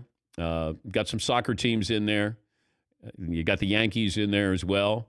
But, you buy something for $88 million and all of a sudden you turn it around and you're going to, sell it for $1.2 billion. That's pretty impressive. Yeah, Paul. So the hypothetical is any of our families somehow came into a monstrous fortune where your family could afford to buy a team. You're Warren Buffett's son, and it's a great investment. So from an investment standpoint, no one's going to complain. Would anyone in this room want to buy a team? Part two, would you buy your team or any team? I would only want to buy an NFL team because it feels like they're in the business of making money. And if I'm a billionaire and I can own a team, then great. I don't know how much money you're making. I saw where the Packers, since they're a publicly owned team, you can see their financials, and they came out. I think they made $500 million last year. Yeah. So let's say you have to spend $200 million, so you still walk away with $300 million profit. That seems like a pretty good business transaction. Yes, Todd? I would buy the Broncos in a second. I'd run the risk of if the team ends up being bad, I would just love that opportunity, even if I end up being hated because the team went on a slide. But right now they're 3-5 in Super Bowls, and if the team I grew up since I'm 7 years old rooting for, I can get them over 500 and get them some more Super Bowl titles, I would love that. But you might have to fire John Elway. That's a whole other story. That would be no, you're the owner. I mean, you may have to fire John Elway. He's got a very long leash. That would take a lot for me to tell Seven to hit the road. But then you might not be a great owner if you won't get rid of somebody who maybe hasn't done a great job. I love John Elway that much. I might accept mediocrity with John Elway still in the front office. Is that your opening statement when you take ownership of the team? We will accept mediocrity. That would be my press conference. It's like, if we only go 8-8 or 9-7, as long as I got 7 next to me, we'll make it work. Yeah, See, the benefits, though, of owning, say, a minor league team rather than a gigantic team like that is you don't have to fire John Elway, And I think there's something really appealing about minor league ownership rather than a big, massive enterprise. But are you interested in making money? I already got money. Oh, I know, but I got billions of dollars. That doesn't I got stop money. These guys. Yeah, that doesn't stop those guys. But there is something to be said about something on a more local level. Yeah, but baseball's doing away with minor league baseball teams. Well, it's because of a pandemic. I don't know. I think when we get through the pandemic, they're going to be doing away with baseball teams, minor league baseball teams, unfortunately. Yeah, McLevin. Oh, I would buy any team in a second. Imagine if you won a title, you got to be on a float, and you got to speak to the crowd. The upside is so huge. It's almost like you're a player who won. Nobody wants to hear from the owner, by the way. You've seen the parade. Yeah, they still get up there. I don't care if anyone wants to hear. You get to maybe have a good joke about how you hired Steve Kerr or something. I don't know. It's worth the risk. You want to win just so you can get on a float. Honestly, I think it'd be the coolest thing ever. And also, I want to build an apartment that overlooks the field. You ever seen that? I want the coolest office ever with I can sleep, I can wake up and watch my team. Oh, I love it. Yes, Todd. I love that. I've always dreamed of being pulling up into the Broncos offices and having some giant office with Broncos stuff all over, and then looking out the window, looking down at Mile High Stadium through a glass window of my office. But don't you have that at your house? I have a makeshift thing. I've created little things in the basement where but it doesn't come anywhere near. Imagine looking down right there at the stadium. Oh, that'd be so good. Oh, Mile High. Yeah, and the big horse. I think I'm with Seton. I think I'd probably end up buying a CFL team, way up there north and somewhere you can go visit and help out and do good things for the community, but you're not necessarily getting the wrath. If you're on the Montreal Canadiens, you're taking heat. If you're hockey, it seems much more important. Yeah, but I want something that matters to people. Yeah, but minor league sports or local sports mean a lot to people. Yeah, but if I bought the Toronto Maple Leafs and they haven't won in decades, but they came back and won, then I'm changing people's lives. And that's really what I'm trying to do. That's my mission, is to change lives. Just hand out cash. One life at a time. Yes, McLevin. I have a list of recent sales, and every NHL team goes for 200 million. The Maple Leafs went for 1.3 billion. Aren't they like the Yankees of Canada? And people love to hate them. So well, the Canadians have more success. They would be the Yankees. I think the Maple Leafs, they sold for twice as much any other. I know, team. but the Canadians win like the Yankees have won. I've heard that people Toronto doesn't win. They're like the Yankees, like everybody is. They're the Cowboys of Canada. I don't know if that's true, but I've heard that. Yes, Paul. Real question, Dan, as an Ohio guy, if you really truly had the funds and the Indians, Reds, Bengals, and Browns were all for sale, but you could pick one of the four. I'd buy the Browns. Yeah. A lot of upside. Yes. That's tough. What if you don't win? Then you're just another Browns owner who couldn't win. Well, they're used to that.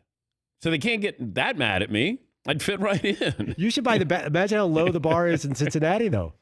Yeah. The Brown family is not selling that. They don't sell. They don't. I still go back to that Super Bowl when the Giants won and Steve Tisch, one of the owners of the Giants, got up there. People don't want to hear from the owner. Like they're okay to hear from the owner because, hey, you helped us win a title. When Mr. Rooney got up there on the podium and started talking about, with the Steelers winning, people love to hear it because, they created a dynasty there and one of the model franchises. Steve Tisch gets up there and, my motto is always don't give up the microphone. You can't give up the microphone on the podium because I'm on a time crunch of I've got 2 questions here, MVP, coach, and then see ya. I almost lost control because Steve Tisch, big guy, grabs the microphone and he's trying to pull it away from me. And it was, and I don't have any strength, but at that point I had, that in an emergency kind of strength, I had desperation strength. Where you lift the car off somebody, that's what I needed because Tisch was grabbing the microphone and pulling it over as if he was going to do live at the Improv. And I am hearing from my producer in my ear, don't give up the mic. Don't give up. And he's grabbing it and pulling it. I'm going, and then he started talking. Like he finally realized I wasn't letting the microphone go. And then he was talking and then talking. And I realized I got to now pull it away from him. And congratulations once again, Steve, and the New York Giants. And let's bring in Tom Coughlin here. Oh, my God. And that they just say, because we have the greatest fans in the world. World. And we are so happy to do this for you. Just stop. Yeah. Well, Robert Kraft, when he would get up there. Rob. Yeah. That does seem, Dan, you've done it a bunch of times. It seems like a great honor, which it is. Remember, you didn't tell your family and they got to see you up there in that gigantic stage. But I'll bet in the moment you're like, let me get out of here clean. Just let me get out of here clean. And you hand the mic to your producer at the end and a gigantic exhale. That's it. You get up there and you just want to do it clean. No mistakes. You get off the stage. Get on the stage. If people don't even know you did it, that's okay. I'm okay. Because people go, oh, you handed out the trophy? I must have did a pretty good job because nobody remembers anything. Back to Al and Chris in the booth. Yeah. Let's go back up to Bob Costas. Bob. But you're up there, and all you want to do is make sure you got the traffic. Commissioner's going to be here. I got to introduce the commissioner. I got to hold the microphone. He hands the trophy. Then I bring over the owner. The owner tries to grab the microphone. I say, no, you can't have the microphone. And then I hold it back. And then 2 questions, and then move on. Let's bring in the MVP. And then you bring in the MVP. And let's bring in the coach. And let's bring in the quarterback if he's not the MVP. And once again, the Philadelphia Eagles, underdogs no more. Your Super Bowl champs. Let's go back to Bob Costas. That's it. And it feels like it goes that fast. And there's so much going. Remember when Kevin Hart was trying to get on the podium? He's yelling and screaming, so I can see him trying to get up. Like he's yelling. And as if I'm going to go, hey, let Kevin Hart come on up here. I mean, it's not that kind of atmosphere there. It's a serious, it's not even a celebratory feel. When you get up there, it's more of just, this is how we do it. Let's do it. And then let's have some confetti and then we all go home. And then Jeffrey Lurie, when he was up there when the Eagles won and he said, hey, I know you got to ask me 2 questions, but just make sure I get the microphone to say something at the end. Well, now I'm nervous. This is prior to the trophy being brought up. And so I said, hey, once again, congratulations, Jeff. And I asked him one or two questions. And then I thought that he said what he wanted to say. He grabbed the microphone and actually took it out of my hands. And he just wanted to acknowledge his parents who were no longer alive. I mean, it was a nice moment. But I thought, I saw that microphone leaving my hands in slow motion. I go, I'm in trouble here.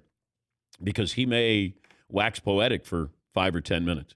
But he was respectful, and then he just wanted to acknowledge his parents, and I grabbed it back. Yeah, McLovin. Let's face it, the Eagles may not have that many shots. He had to get that in there. Yeah. All right, we'll take a break. Chris Sims will join us coming up. I want to know his thoughts. When you start to look at these rookie quarterbacks, trying to get acclimated, it's already difficult, and the obstacles are, various. Now you got Joe Burrow going into a situation, or Justin Herbert or Tua. Like, what advice would he give these young quarterbacks, these rookie quarterbacks, whose first pass in the NFL will be their very first pass? No preseason games. 21 after the hour. We'll get to phone calls as well. This is the Dan Patrick Show. I had the Traeger grill fired up last night because, of course, during these tough times, troubling times, I'm doing some cooking. And I had the Traeger, and we were doing spare ribs. So I just put them on there, set it at about 200, left them on there for a few hours. Then I could check on my phone, the Traeger app, check the temperature, see how the spare ribs are working out. Text Chad, our friend from Traeger, just to let him know what I was doing, my advisor. I took a picture, just let him know how they're looking. Had a little rub on them. Good to go.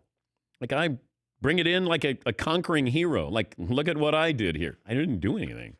I just followed the instructions. And that's nice before they lose you for the sports season.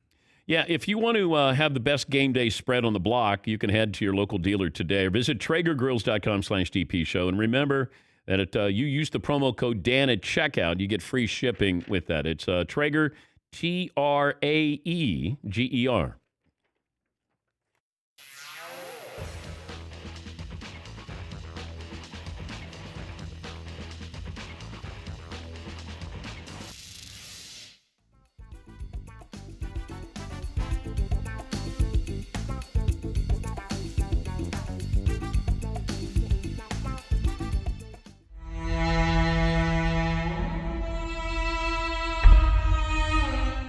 So then Paulie, round two, Fritzy, so they get eliminated, and it's McLovin versus Jim Nantz. Shocking development. So this is a 16 seed versus a number 1 seed. And Nantz is trying to get into McLovin's head. He's very, very cocky. He brings out a crystal. There is a trophy. He brought out, he made it especially for this par 3. He put it on the tee box. And then let the games begin. McLovin? Yeah, I just closed my eyes, looked, knew where the ball was, took the lesson in, and I hit that green dead center. See, that's what's interesting is you get 3 shots, right? They each got 3 shots, and McLovin put his first shot right up next to the hole. Oh, yeah. Right on the green. It was a perfect shot. It was beautiful, and that sort of set the tone for the rest of the final round, where Andrew then had 2 basically safety shots. Yeah. Because he was already good, and that all of the pressure then at that point was on Jim. Message sent loud and clear to Jim Nantz. Yes, Paulie. Yeah, like Seton said, the pressure went totally to Jim. Jim was confident. He's like, all right, I got 3 shots to get within. I think McLovin was about 9 feet away. We had the exact measurements afterwards. First shot of Jim Nantz, terrible. His first shot was not even close. Yeah. Second shot, then. He was getting closer. Yeah, yeah. And then all of a sudden, Jim Nantz says to McLovin, do we have video of this? Are we showing any of this? We should, if you have an opportunity here on Audience Channel 239 DirecTV, the NBC Sports Network. So Nantz says to McLovin, I want you to pick out the golf ball that I'm going to beat you with. Mic drop. And so he goes and picks up the ball, and, so Jim Nantz hits it and doesn't come close enough. And McLovin brought in the hardware today. And hold it, Dan. You're forgetting something. Nantz's shot was right on the stick, and it rolled back. And Seton and I stand next. His third shot, yeah, was really nice. Seton and I are standing there, and the angle, we both thought that Nantz won by a couple feet. I ran down there, and walked it off. And I could tell right away that McLovin had beat him, but Jim was still confident because the angle of the tee box, we thought Nance won. Everyone thought Nance won. Yeah. But McLovin brought home the crystal. I did. Nance was shocked. It was legitimate shock. He should be. It's as if the Rams had hit an onside kick and scored 15 points in the last 10 seconds of the game. It's like a shirt that could have been pulled directly from Paul Pabst's closet. Yeah. Right? This is the Paul Pabst collection. Whoa. Don't you think? Pittsburgh Blue Jays 2020? I like it. I don't know. That could be from 1976. Are they available? They're available right now. That looks At very comfy. danpatrick.com. You can purchase those. What do you think, Dan? So we're selling those? Yeah. Do we need any permission? Nope. Not a single ounce of permission needs to go into Sean that. asked me if it's okay. I said great. So you're granted permission. I'm the one who has to beg for forgiveness. It looks Possibly. good. Yeah. And it's not the exact logo probably of the Blue Jays. The beak maybe is slightly bigger or curved, so you're okay. And who's going to sue us? The Pittsburgh Blue Jays? Right. They're not even a thing. Yeah. Ha-ha! It's like being sued by Kaiser Soze. Yeah. And that Blue Jay looks surprisingly badass for a Blue Jay, right? Like usually Blue Jays are not. That's a cool. That's the DP version of the Blue Jays. There you go.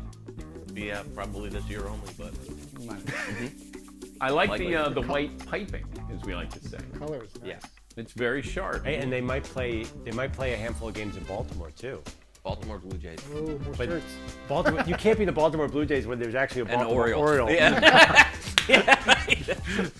That's funny. This guy's carpet. How much time do we have? Do that? We got enough time to fire yeah, weeks, I notice can it tell just- you that. Yeah, They do? sometimes Yeah, does. yeah, we got time to fire weeks.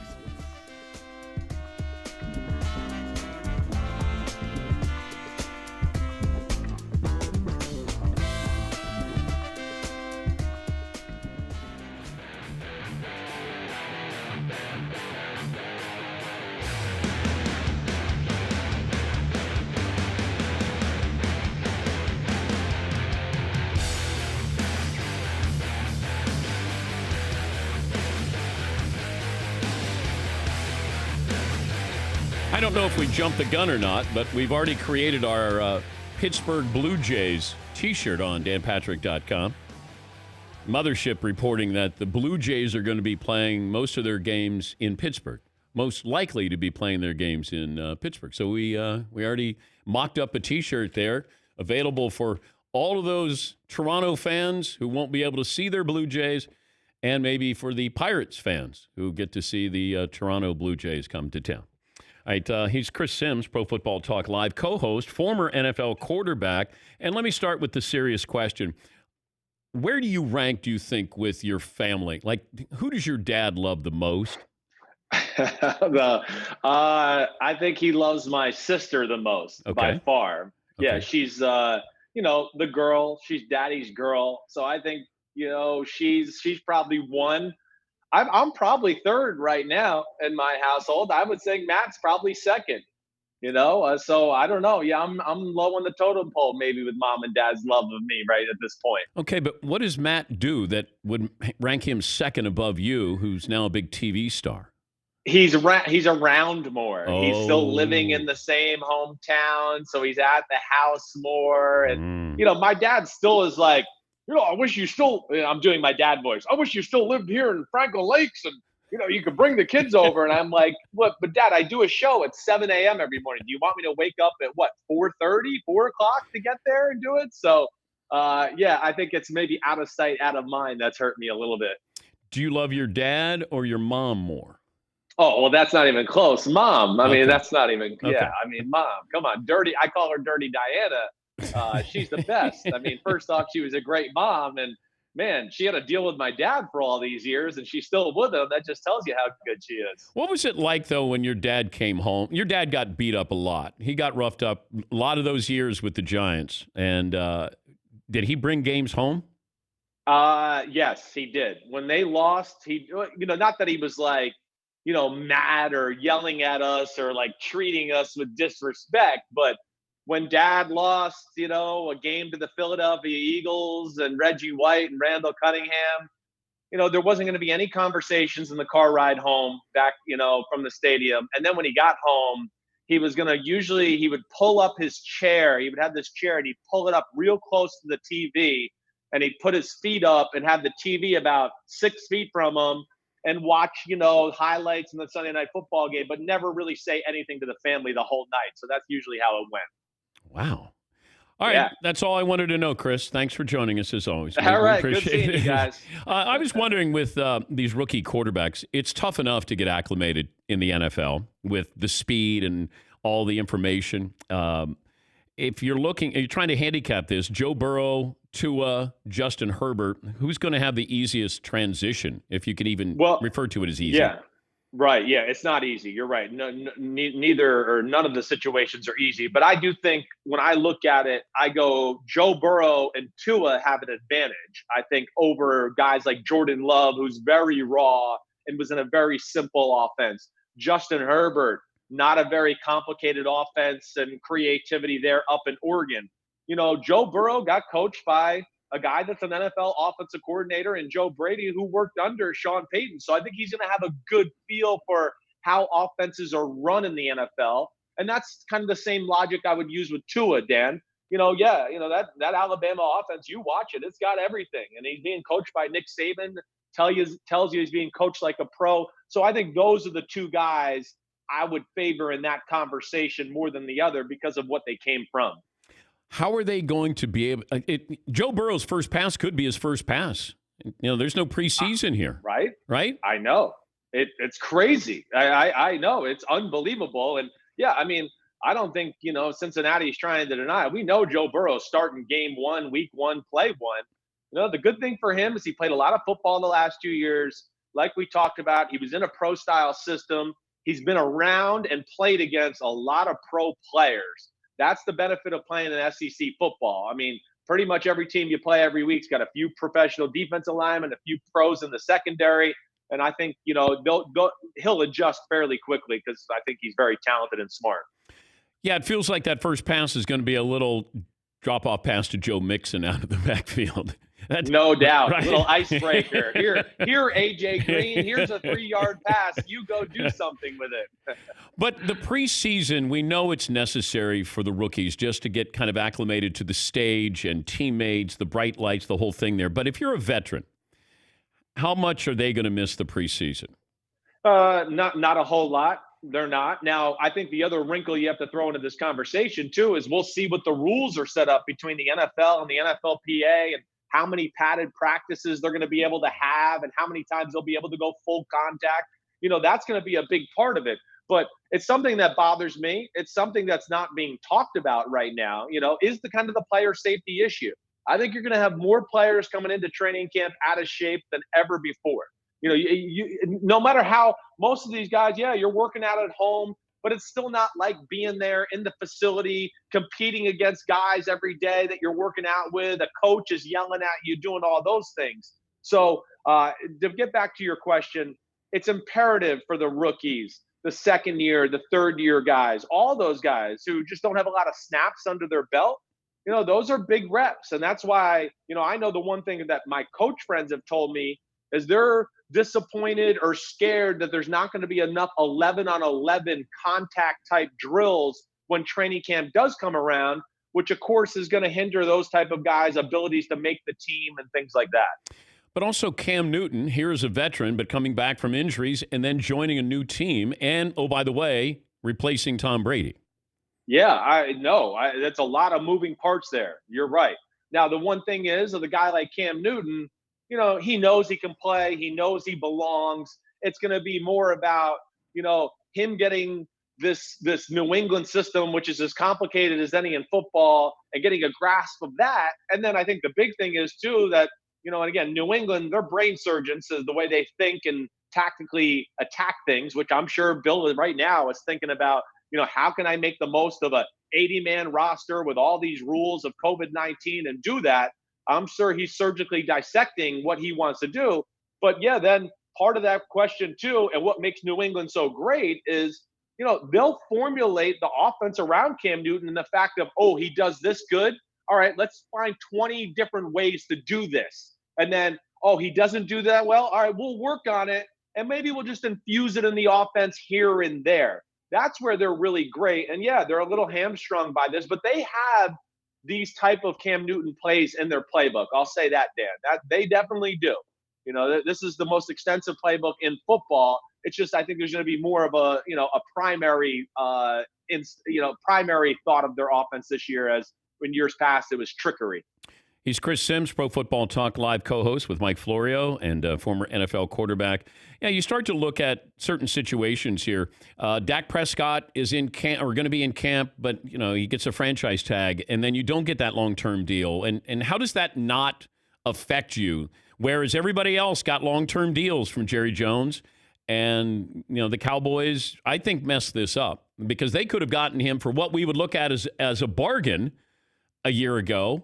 Right. And now, they're going to pay top dollar. And then he bet on himself again this year. So how does this end with the Cowboys and Dak Prescott? I mean, it's either going to be the same story and they're going to be franchise tagging him again next year. And he's going to roll the dice on that, which, hey, rolling the dice this era, 2020 at the quarterback position, it's not like 1992 anymore, right? With all the rules to protect the quarterbacks, it's not as a dicey situation as it once might have been. So I can understand Dak Prescott's thought process. But, what I worry about, let's see, just from the Dallas standpoint is, kind of the Joe Flacco effect. Hey, Dallas, we know that offense has got talent. And what? They just got CeeDee Lamb in the top 20 picks of the draft. So what I would be scared about if I'm a Cowboy fan or a Cowboy employee is he has a huge year again statistically, and then the wins match it this year. And then you go, oh, man, now we're going to have to pay him probably, Patrick Mahomes messed up this conversation too a little bit. So, yeah, Dallas messed up in not getting out in front of this. I agree with you there totally. I do think Dak Prescott was probably being a little aggressive, what I've been led to believe and what he was asking for. And then I think with Mahomes signing for what he signed over the next 2 years, I think that certainly probably put a little wrench in that conversation too. I don't know if you saw this comment by Brandel Chambly on the Golf Channel, but he said Tiger is the most underachieving golfer of all time because of all the talent and that he only won, what he's won so far and that he should have won far more. And it made me wonder, is Aaron Rodgers going to be looked at it that way? Now, his resume is not the same as Tiger's, but, right. Realizing everybody says he's the most talented quarterback he's ever played. Right. And if he only ends up with one Super Bowl, will he be the least achieving or underachieving quarterback? Well, I think he'll be viewed by many that way. He won't be viewed that way by me. Yeah. And I think, people, Dan, I know you're a great fan. You got a great feel for the game. I would have a hard time thinking you would think that way either. You're smart enough to realize that, he hasn't had the most creative offenses around him and big time talent and shut down defenses. And he can't catch onside kicks against the Seahawks to go to the Super Bowl and play defense too. So there's been a lot I think the front office of the Packers underachieved as much as any front office in the last 20 years.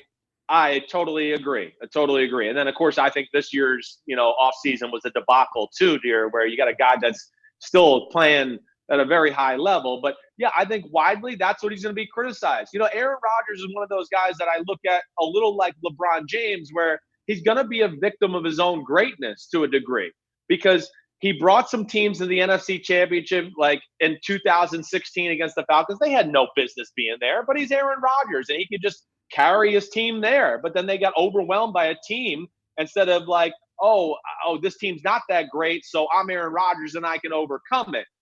So in a lot of years of getting into the playoffs where I go, ooh, the team was really average. I don't even know if they were a playoff team and they got in.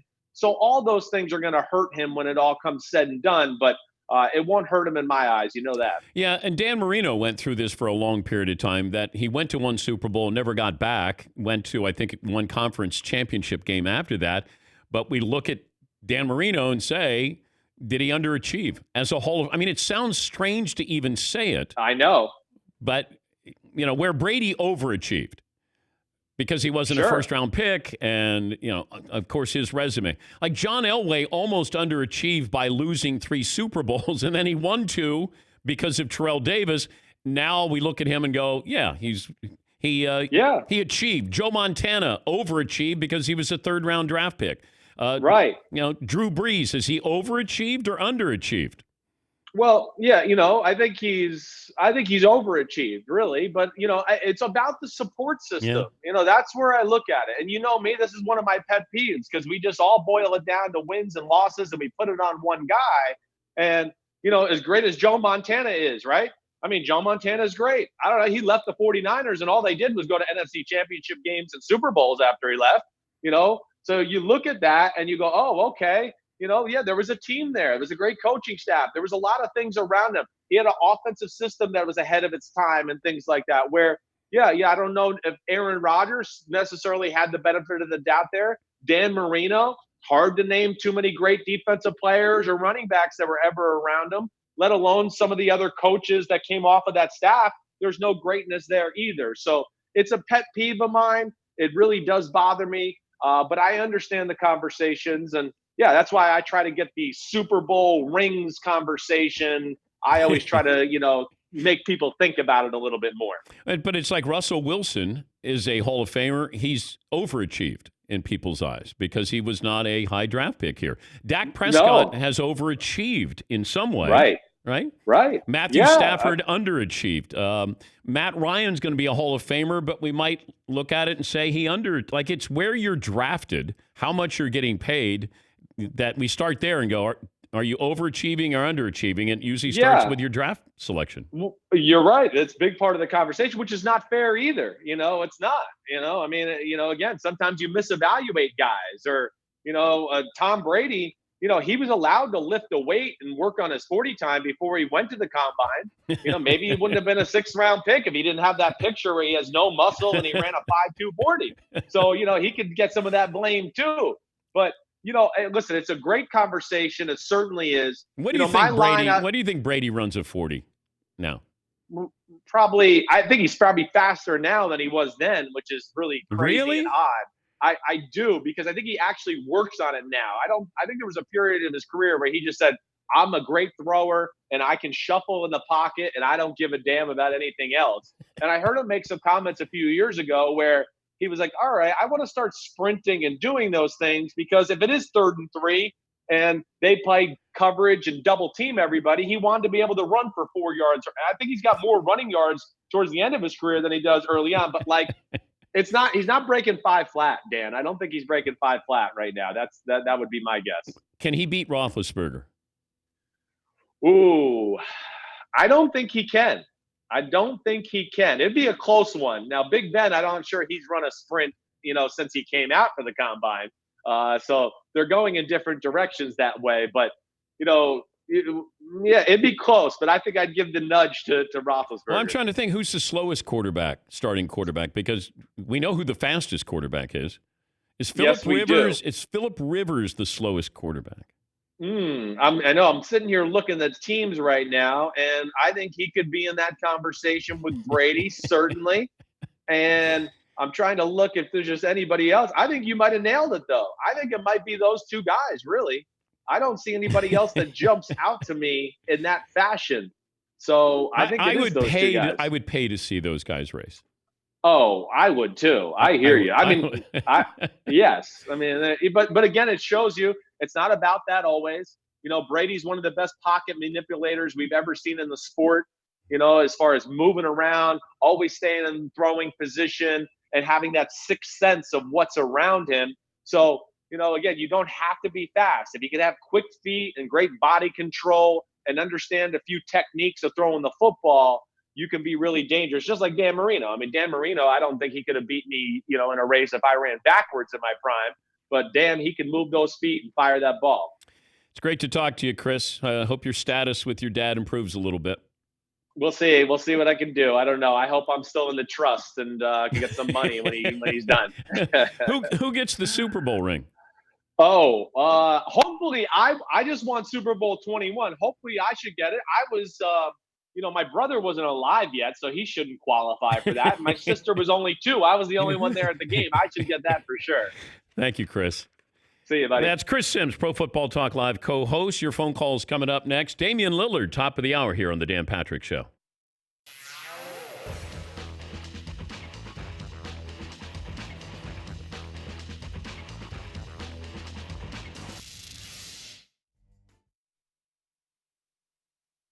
One of my favorite days. It's almost like on St. Patrick's Day you don't have a beer, Dan, or New Year's Eve you don't go out. Today is National Hot Dog Day. This may be the one day I don't have a hot dog. Lots of different topping options on a hot dog. It's personal preference. So today's topic is you have to pick the toppings for your hot dog forever.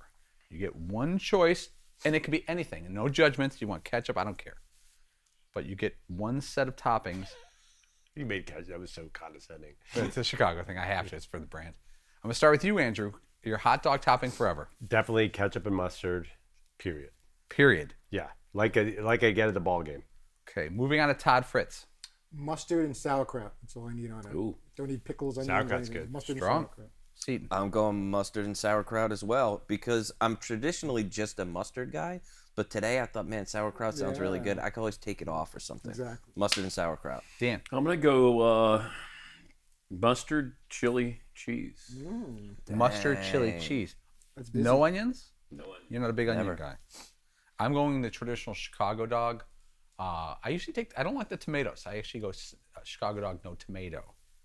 But there's lots of options. But so we all have our choice. Boy, that looks real good. Is there anything better than a hot dog with a baseball game behind it? Is that the pinnacle of hot dogs? Yes. I think it is. I'm assuming there's a beer just out of frame. Yeah. And it's a perfect day. I think that's a perfect Dodger day. dog. But a hot dog at a baseball game, that is. Hot dogs taste better at baseball games. Because they don't even have to taste good. Scientific fact. Scientific fact. Just blends well. I love that. So just to recap, though, because I think we started on a little bit of a downer. You're saying we're not having hot dogs today? Actually, I scrapped that. Let's scrap that. Let's do it.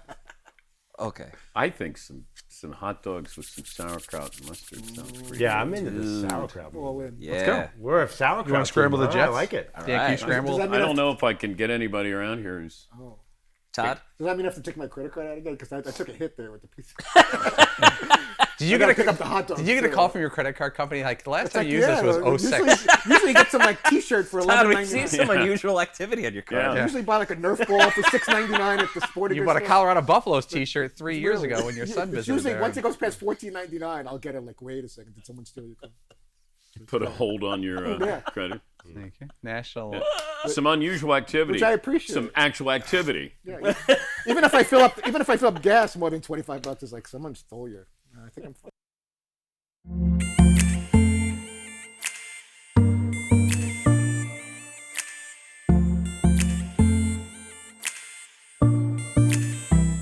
Good morning.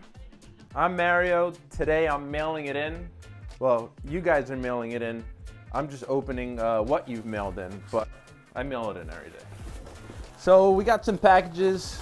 What do we got? Ooh, we got some treats for Penny. She's gonna love that. Look at that. Treats for Penny. I see it. They are from Ashley, Mia, and Aubrey. Ooh, wonderfully done cards.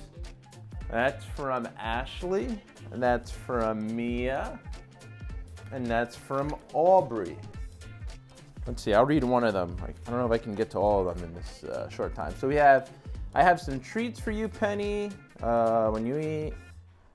Special treats, because you're a special dog. Oh, I don't forget. Can't really read it. The handwritings. Anyways, Aubrey, thank you guys so much. She will enjoy these. What else do we got? We got some mail from, a newborn baby, Luke. Congratulations to the proud parents, Michael and Megan. That's Luke. He's weighing in at 9 pounds, 4 ounces. Ding. Just want to send a big thanks to you guys for keeping us entertained during these crazy times. Congratulations, Mike, Megan, and baby Luke. We got a new baby Danette out there somewhere. What else do we got? Let's see. Ooh, it looks like somebody wants something to be signed. Dan Patrick shirt. Ooh. We may have an issue though. It looks like I ripped this by mistake. We'll figure it out though. We'll figure it out, John. What else do we got here? We got, looks like, Dear Fritzy, I'm writing in hopes you will sign the enclosed sticker. Ranger, sausage off? You really want Fritzy signing a sausage off thing? Nonetheless, that's all I got. That's all I got. Suck it, chat row.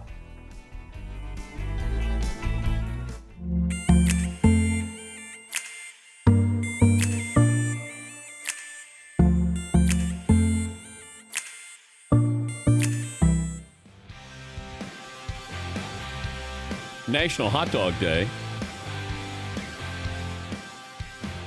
We decided to go get some hot dogs, throw them on the Traeger. I think some sauerkraut as well. Maybe some onions as well. But sounds like a nice little lunch, pre-lunch there, brunch with some dogs there. Yeah, Paul. Remember back in the day, we used to have Commissioner Seelig, MLB commissioner, on maybe half a dozen times a year with different topics. Yeah. And he would call us from the parking lot of his local hot dog place where he would get 2 dogs and a Coke and sit there comfortably in the back of his car. Yeah, usually the final hour of the show, and then he would be there getting ready to have lunch, and his lunch was usually a hot dog. I think I bought it for him one time. I paid for it. It was less than $10 that I paid to buy the commissioner hot dog. All right, a couple of phone calls in here. Weston in Kansas City joins us. Hey, Weston, what do you have for me today? How's it going, Dan? Good, First sir. time caller, 62180. I actually changed Patrick. They are getting better while Fred Broncos has fall behind. Quick question. Yeah, can't do it, Weston. Your phone is breaking up. Jeff in Detroit. Hey, Jeff, what do you have for me today? What up, though? One time for my people in chat row. Blasphemy, Dan. Blasphemy. How can you... I'll put it to you like this. It's like dropping a fat kid off at Fat Cap in a food truck, asking for a deep dish pizza in New York. I mean, all of these things you just don't do. A Jumpman logo on a Detroit Pistons uniform, that is just the worst, man. I mean, I really got to have... I'm gonna just leave it alone. I love it. I know, right? It's horrible. But my question to you is this, though: do you see some type of let's say hard knocks deal coming out of the bubble? Because I mean, we've never seen anything like this. It would be interesting to get like a behind the scenes perspective on what's going on there. You know, the rookies trying to get acclimated to what's going on. You know, I can see a 30 for 30 coming from this. Oh, I think there's going to be a 30 for 30 on the entire sports year. Thank you, Jeff. And sorry about your Pistons wearing the Michael Jordan logo. But I think it's going to be a documentary. And we don't know how it ends. We're in the middle of this. Who knows what's going to happen with college football, pro football, even high school football coming up in the fall. That you're going to probably have, some states who are going to not have high school football. And maybe they move it to the spring. Maybe they can move it to the spring. But I think the entire year is one 30 for 30. Yeah, Todd. And how long baseball and basketball even last. We know it's starting, but a lot of people, especially baseball, they don't think they're going to get anywhere near the World Series.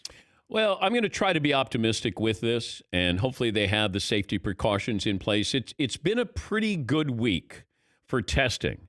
And, hopefully we've learned some things, and that's just going to be what is required. And you got to be vigilant. They're going to have to be vigilant. There's no wiggle room. Brian in Texas joins us. Hey, Brian, what do you have? Hey, bud. Hey. I just saw looking on the Pittsburgh Blue Jays T-shirt, and I saw your reaction to seeing it as well. Maybe a little concern about another cease and desist letter, or possible lawsuit. I was going to maybe suggest you removing or have them remove the DP logo off the back. That way, if they come to you with that, you can say, "Hey, I didn't do it. It was the guys." I'm not a lawyer. Well, I can't throw the Danettes under the bus. I mean, I can, but I choose not to. I'm going to distance myself. Thank you, Brian. I had no prior knowledge of that T-shirt. But if you'd like to buy it, it's on danpatrick.com. All right. I can put the blame on maybe one person, but I'm not going to, Seton. There is no reason to do that. Nope. Not at all. All for one for all. We'll check in with the Blazers' Damian Lillard. He'll join us from the bubble. Coming up, final hour, Dan Patrick Show.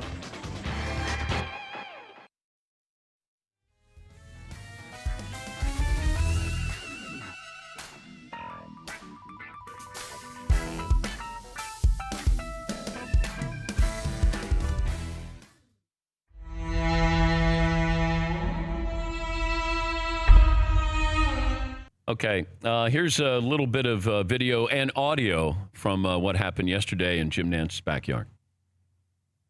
Yeah. Okay, the presentation.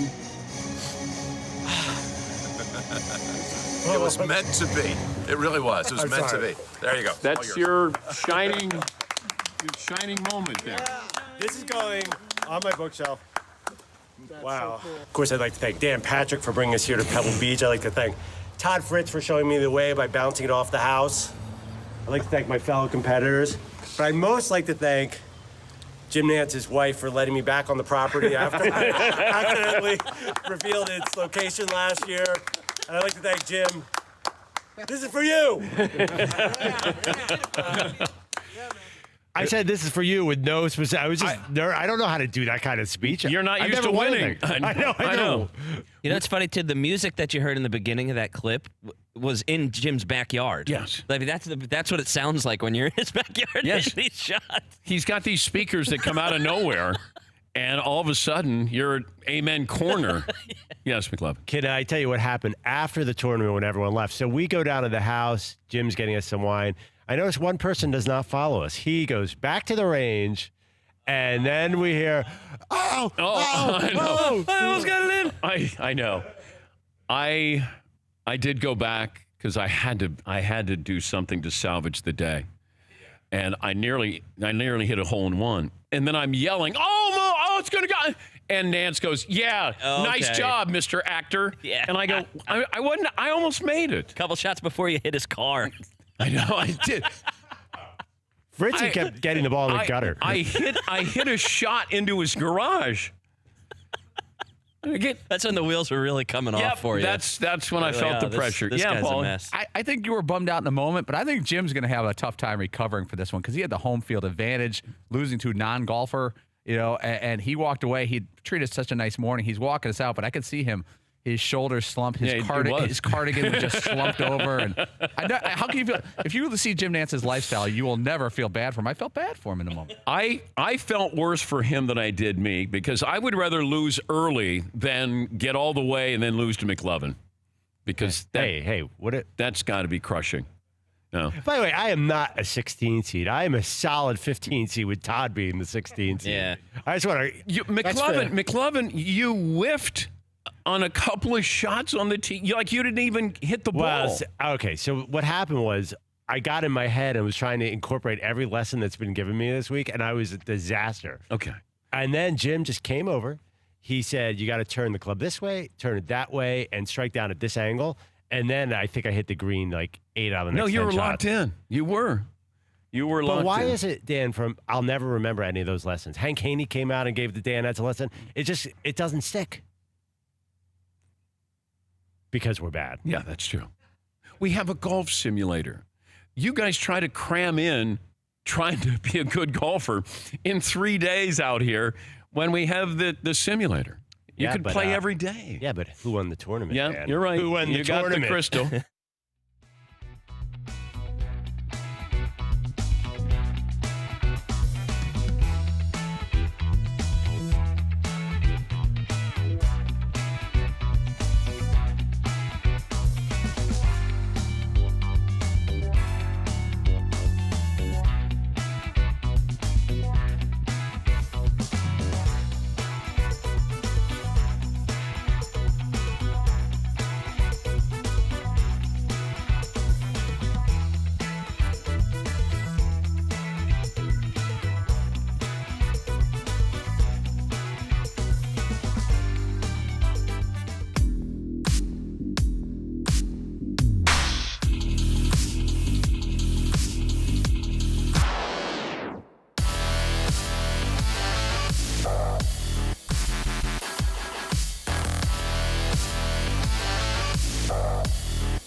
Buckle up, boys. Time to go to work.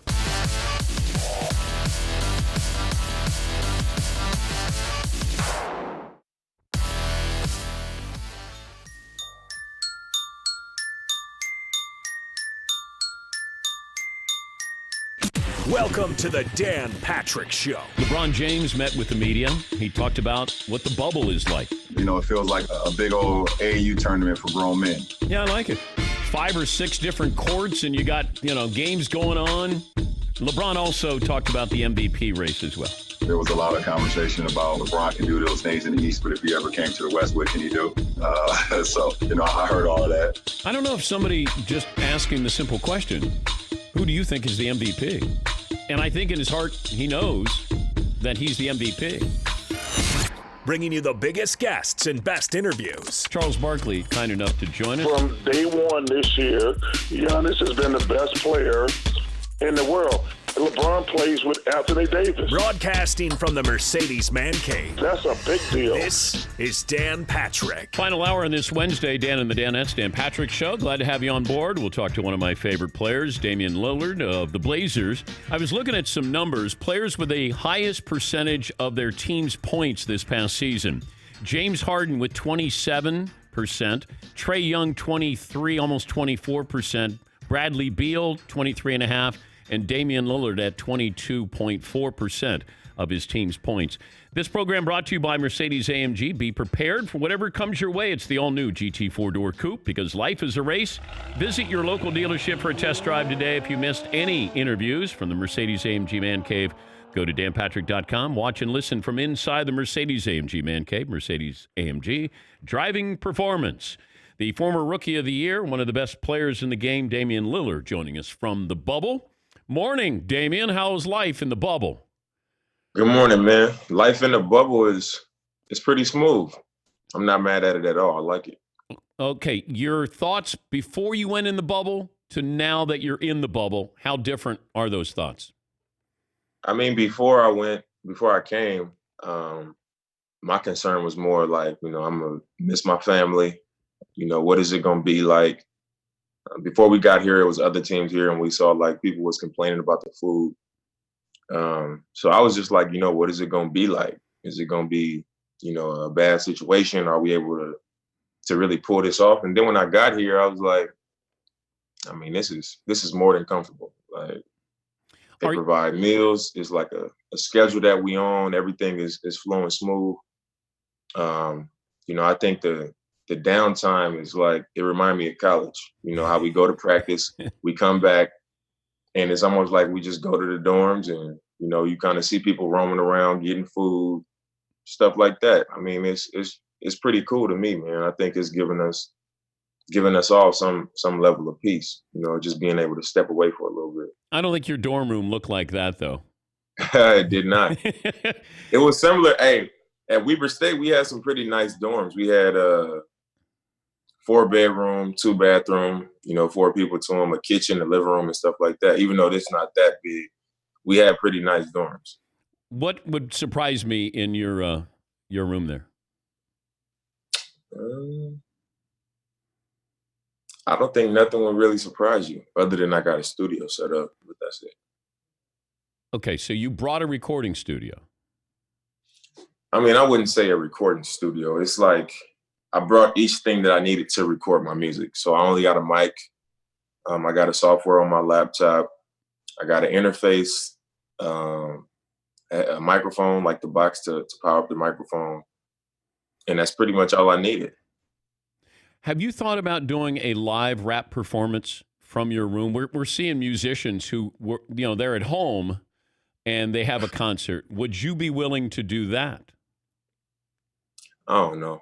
I kind of like the idea of being able to record when I want to and kind of do it when I feel like it, instead of being like, all right, you signed up for a concert, let's go. You know what I'm saying? Like, I don't want that obligation. I like it being there so I can do it when I feel like doing it.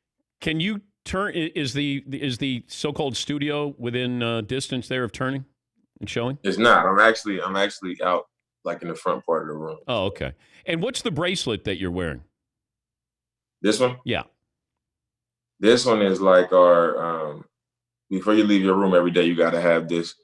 It's the key to your room, actually. Whenever you go eat or purchase anything, this is how you pay for it. So, I mean, it's pretty much what's the one thing you have to have. To get in and out of each door in the hotel, you got to scan it, and it has to turn green before you can even proceed, I guess. So it's the one thing that, you know, is a part of everything. So, are you allowed to socialize? Yeah. Like you can go to teammates' rooms? I mean, I don't think they would suggest us just hanging out in the rooms, but I've been to CJ's room. Like, he ordered some food. It was delivered up there. I went up there, grabbed the food. But, I mean, we haven't just been in each other's room. I think you'll see that more downstairs. Like, in the restaurants, you'll just see people kind of down there eating, talking. The players' lounge, people playing ping pong and stuff like that, eating together, watching TV. So I think that's as close as it gets. We're talking to Damian Lillard, the Blazers' 5-time All-Star. Who's the MVP in your opinion? I don't think you can go wrong with LeBron or Giannis, but in my opinion, I think it's LeBron. How come? Just because he's the number one seed in the Western Conference. And I feel like he's had a dominant season to be in, what is it for him, year 17? Leading the league in assists. Like I said before, number one in the West, the level that they have been playing at right before the season was suspended. You know, I don't think it should be any argument with, you know, either guy getting the award. But I would say LeBron, because of how he's been able to take that team from a non-playoff team over the last however many years, and now they just jumped to number one. You know, that's his impact. Obviously, you got AD there too, but you know, I think LeBron is definitely worthy of being the MVP. How different is LeBron now to when you first came in the league, when you faced him?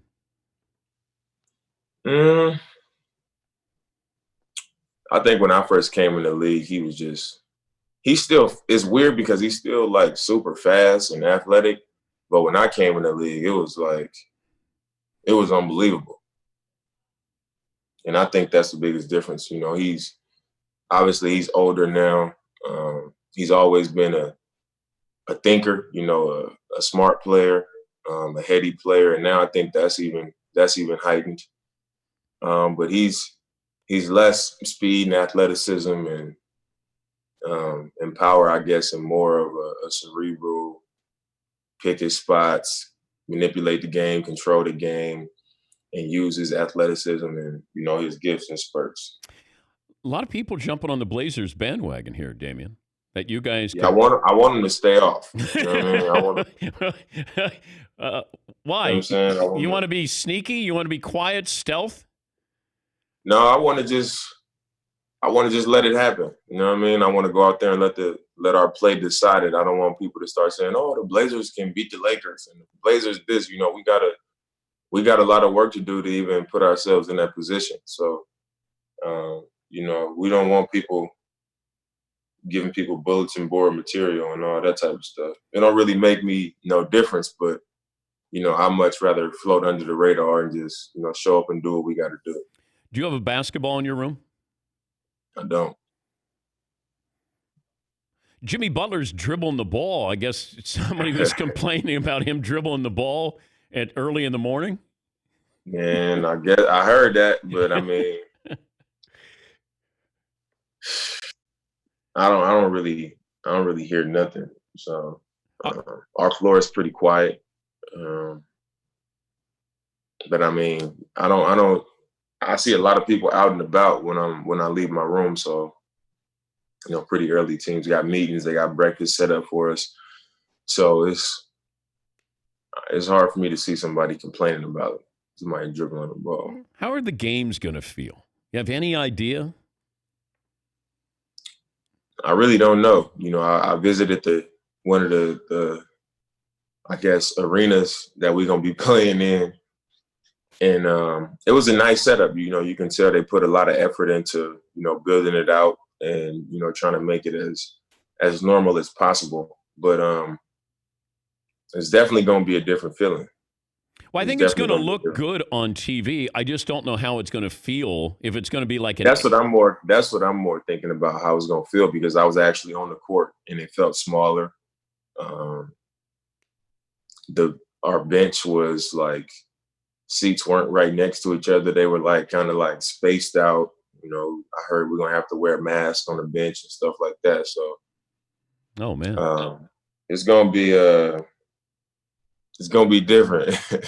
Well, don't you guys have? I heard you had timeout chairs. That when there's a timeout, they're gonna roll chairs out, and then you sit down, and then they take the chairs and then they clean them for the next timeout. Did you hear that? I didn't hear that.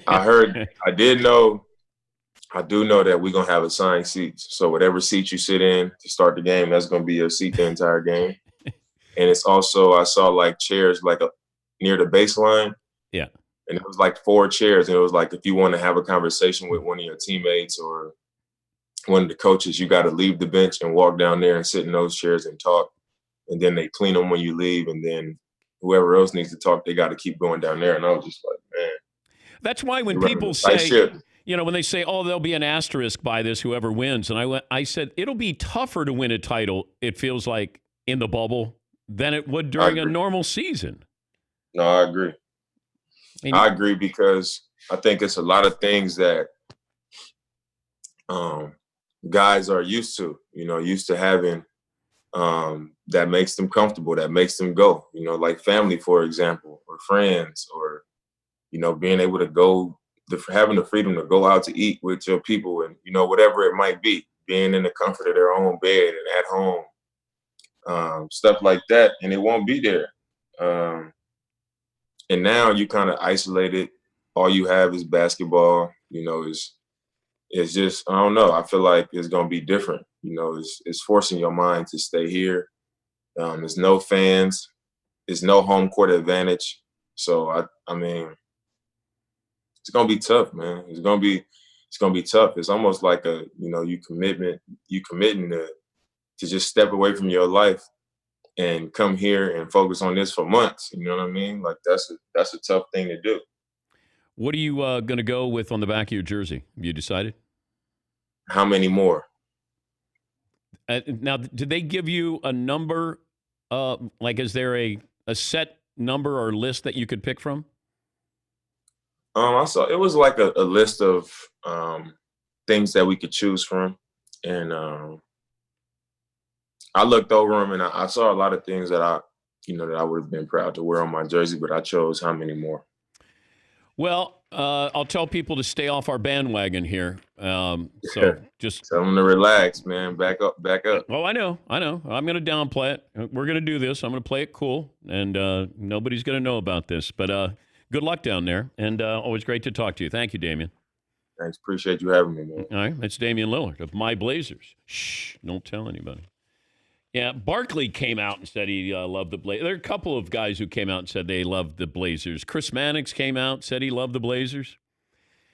And this is if they get in and they face the Lakers in the opening round. Some people think that they're capable of pulling off a surprise. I saw this.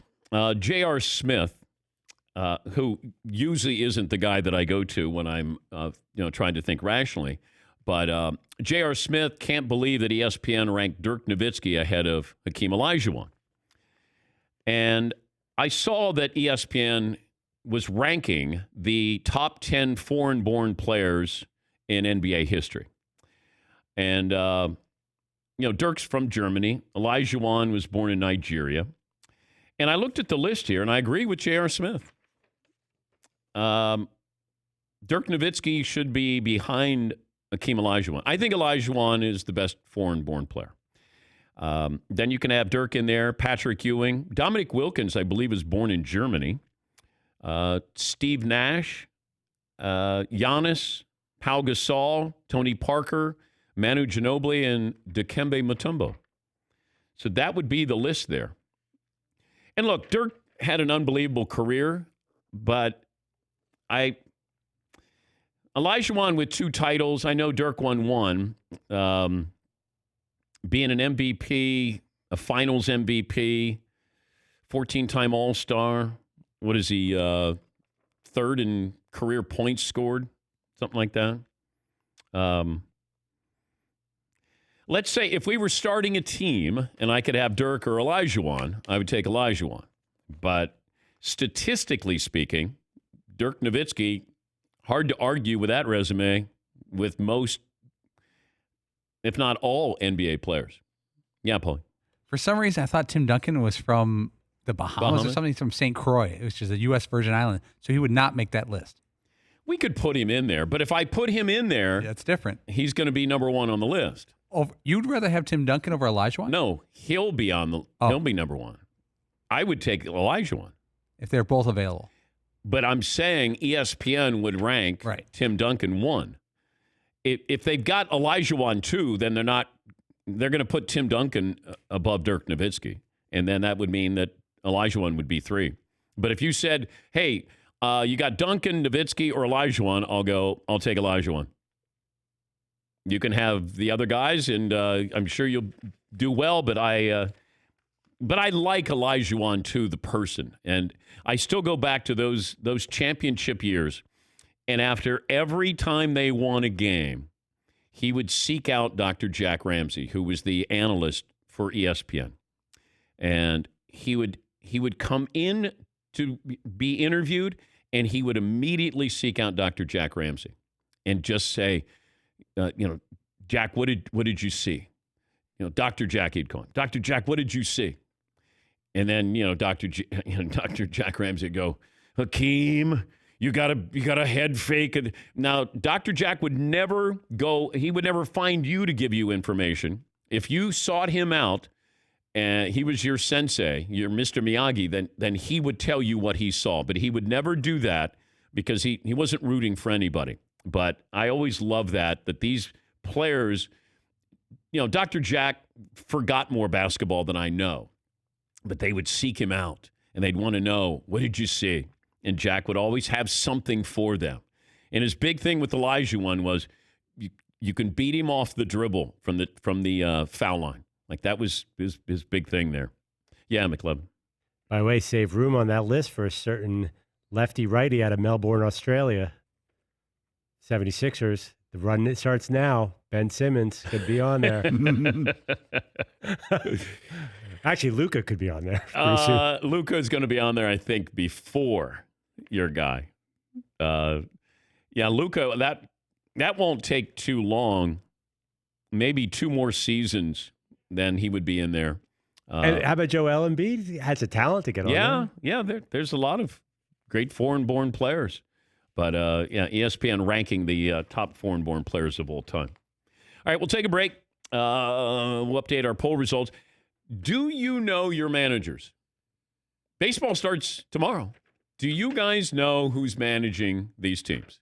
No peeking. Have that for you coming up. We'll take a break. It's 19 after the hour. This is the Dan Patrick Show. It's sad that cyber criminals taking advantage of the coronavirus pandemic, they've sent malware to scam people trying to learn about cures for the disease. And once they get in and get your information, it's really tough to get your identity back. It's important to understand how cybercrime and identity theft are affecting our lives. Every day, we put out so much information and we put it at risk on the internet. You can miss certain identity threats by just monitoring your credit, and that's why it's a great thing that there's LifeLock. LifeLock detects a wide range of identity threats, like your social security number for sale on the dark web. And if they detect your information has potentially been compromised, they'll send you an alert. LifeLock will help you restore your identity easier than you can on your own. No one can prevent all identity theft or monitor transactions at all businesses. LifeLock sees threats you might miss on your own. Join now. Save up to 25% off your first year. Use the promo code Patrick. Call 1-800-LifeLock or head to LifeLock.com. Promo code Patrick for 25% off.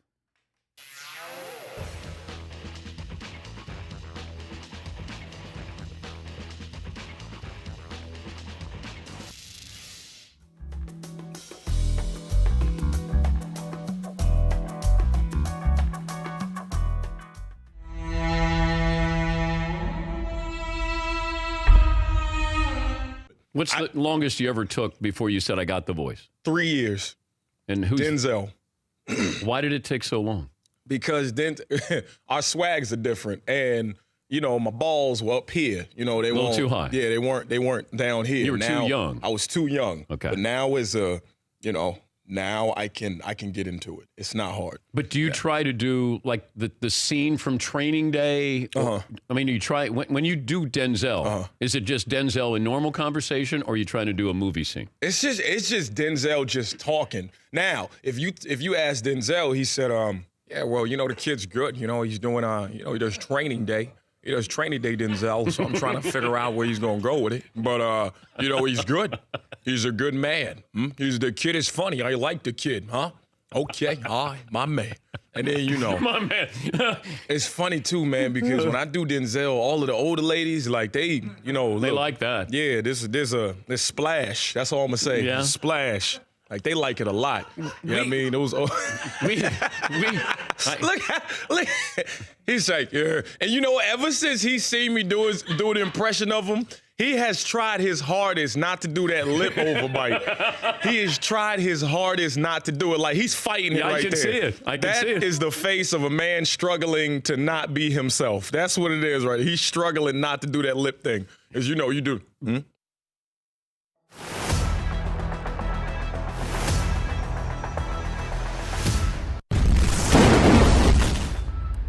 We're yet to have a winner, but hopefully we will soon. Numbers 23 and 32. The clue for 23 is Big Train hits a mound milestone. Big Train hits milestone on the mound. That's 23. That would be on this date in 1923, Walter Johnson becomes the first major league pitcher to reach 3,000 strikeouts. That was in 1923, Walter Johnson. 32, Juice thinks he's being squeezed. The Juice. On this date in 1994, O.J. Simpson, number 32, pleads absolutely 100% not guilty of murder. So there you go. Walter Johnson, 1923, 3,000 strikeouts, first one to get there. The Juice, O.J. Simpson, 32, absolutely 100% not guilty of a crime of those two people. There you go. No winner yet, but I know one's coming soon. Especially since we gave the answer. I don't know how those Wow. If you don't get a winner, that would be really bad. It is.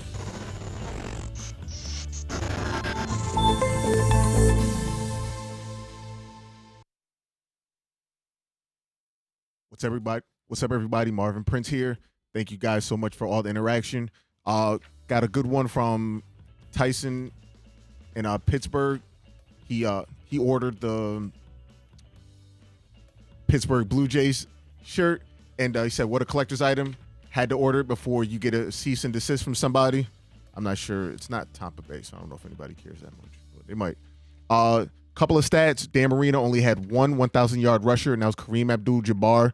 Not that one, but another one in 1996. Also, the Dolphins reached the AFC Championship game in 1985, the year after they went to the Super Bowl, where they lost to the immortal Todd Eason and the New England Patriots. I think that was his name, but also Aaron Rodgers, after winning his only Super Bowl in 2010, he's lost his last 3 NFC Championship games. Sorry, Packer Nation, but he's close but no cigar. Appreciate it, everybody. I'll see y'all.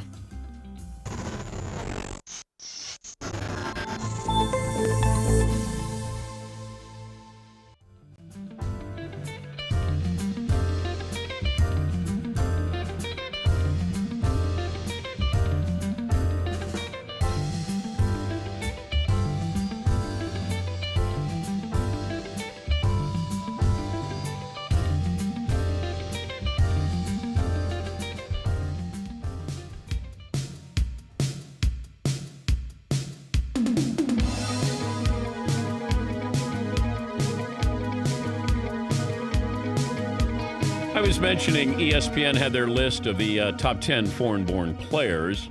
Had Dirk Nowitzki number 1, Keem Olajuwon 2. I would flip those. I would have Keem number 1. Ethan, our great stats guy who graduated from Harvard, just sent me a note that Dirk is the only player in NBA history with 1,000 three-pointers and 10,000 rebounds. Thank you, Ethan. Thank you so very much. Durant's going to be there, won't he? One day. Who else is going to be there with 1,000 threes and 10,000 rebounds? Luka would probably be there. Now, we're talking about somebody playing a long time, but trying to think who else would be. Vince Carter never got to 10,000 rebounds. I don't know if he was a rebounding guy. Yeah, Paul. Durant's at about 6,000 rebounds for his career.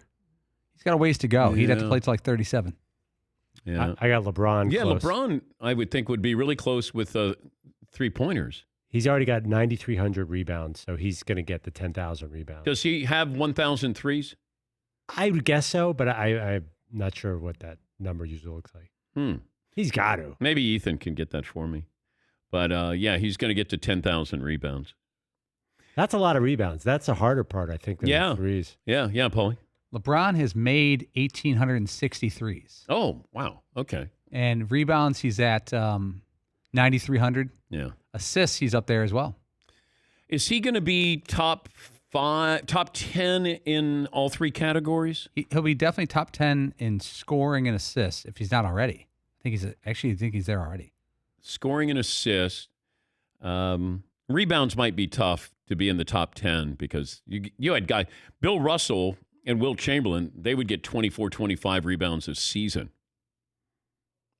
Yeah, McLevin. I got one who's on Mike Make It, Kevin Love. He already has 1,000 threes. He's creeping up the rebound list. I wonder where he ends up because he's not going to end his career in Cleveland, but he might be one of those guys that you pick up and he could be that fourth guy, a valuable fourth guy.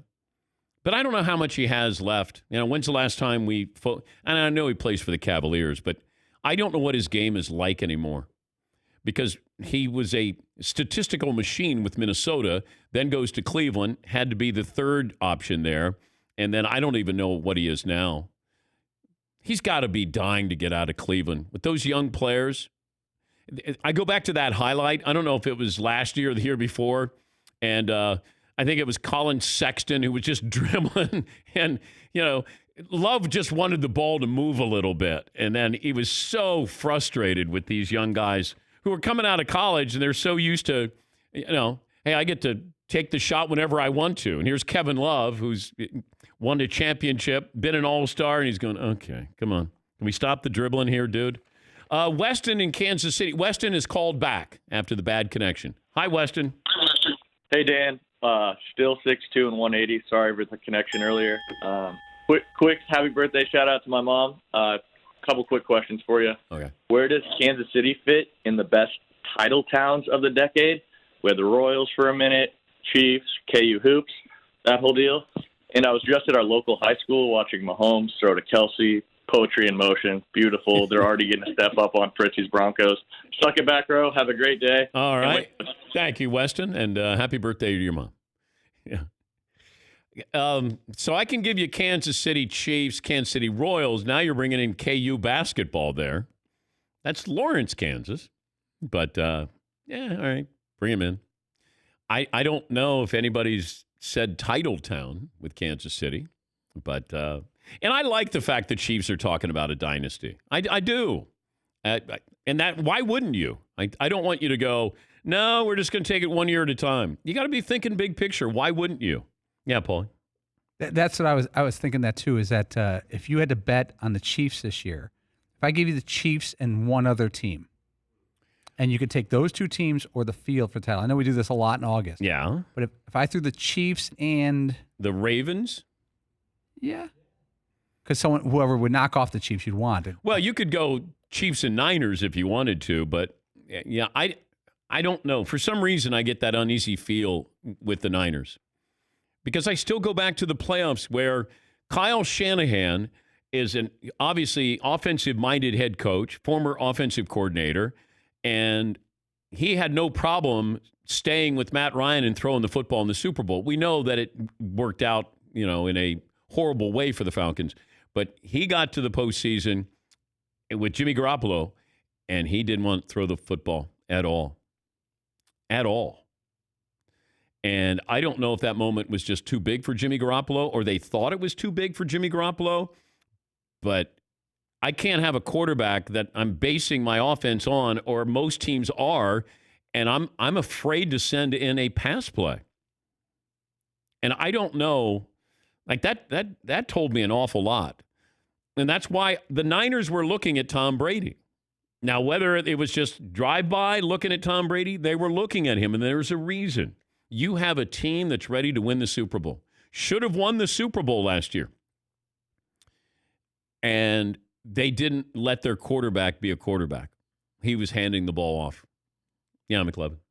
By the way, if we're going to count University of Kansas as a Kansas City team, can't we call it the number 1 seed and bow out in the Sweet 16 town? Wow. Wow, McLovin. Yes, Todd. If you're not buying in on the Niners, you have your reservations. Who do you like that you're not ready to say? Cowboys, Saints, Bucks? I'm not going to say yet. You got some time. I Before you know it, though, 50 days But isn't I that make far a away. prediction. That's when you make a prediction. I'm not doing it just because we have to fill some time here. As Paulie said, no Danica Patrick. That team from Lambeau could sneak in there. Well, I don't know if that. I don't know if that factors. Yeah, that does it. That was actually a private conversation, I think, that he was a comment that he had. That now he'd bet on Aaron Rodgers to win the MVP. Based off nothing. Nothing. Other than he broke up with Danica Patrick. Well, we don't know who broke up with who. Yeah, as a journalist. I don't know. No. Judging from her reaction on Twitter, it sounds like he broke up with her. Yes, McLevin. When do we get your prediction this year? What if they lop off the first 4 weeks of the season? Do you wait 4 weeks to give us the night of the first game? No matter when it is. That Thursday, well, it'll be a Thursday, whether it's Thursday in September or October, then I'll give you my NFL picks. Because Vegas is waiting for this because the odds change, which is really a great compliment to me. The board's going to change as soon as you make it? Yeah, and that's why I don't want to do it now. Yeah, don't want to do it now. But if I gave you Kansas City and another team, or the field, to win it all, would you take Tampa? Yes, McLevin. I mean, except for the Patriots, everybody turns over every year. There hasn't been there's very few repeat Super Bowl teams. Well, Baltimore's good. They haven't, well, I don't think are they 2? Probably. Well, what are the odds? It's Kansas City, then Baltimore. But I think that they might knock each other out, so somebody, they have to play each other, so that makes it a worse pick. But then you're guaranteed one of those two getting to the Super Bowl, it feels like. Unless you think the Titans, there's always an outlier. There'll be an outlier in the NFC and the AFC. There is every year. Somebody you think is going to be good is going to fall. Somebody you don't know is going to be that good is going to take a big leap.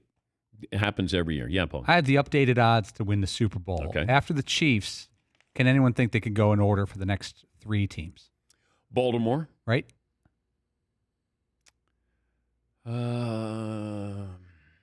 Is there an NFC team that now comes into play? A few of them.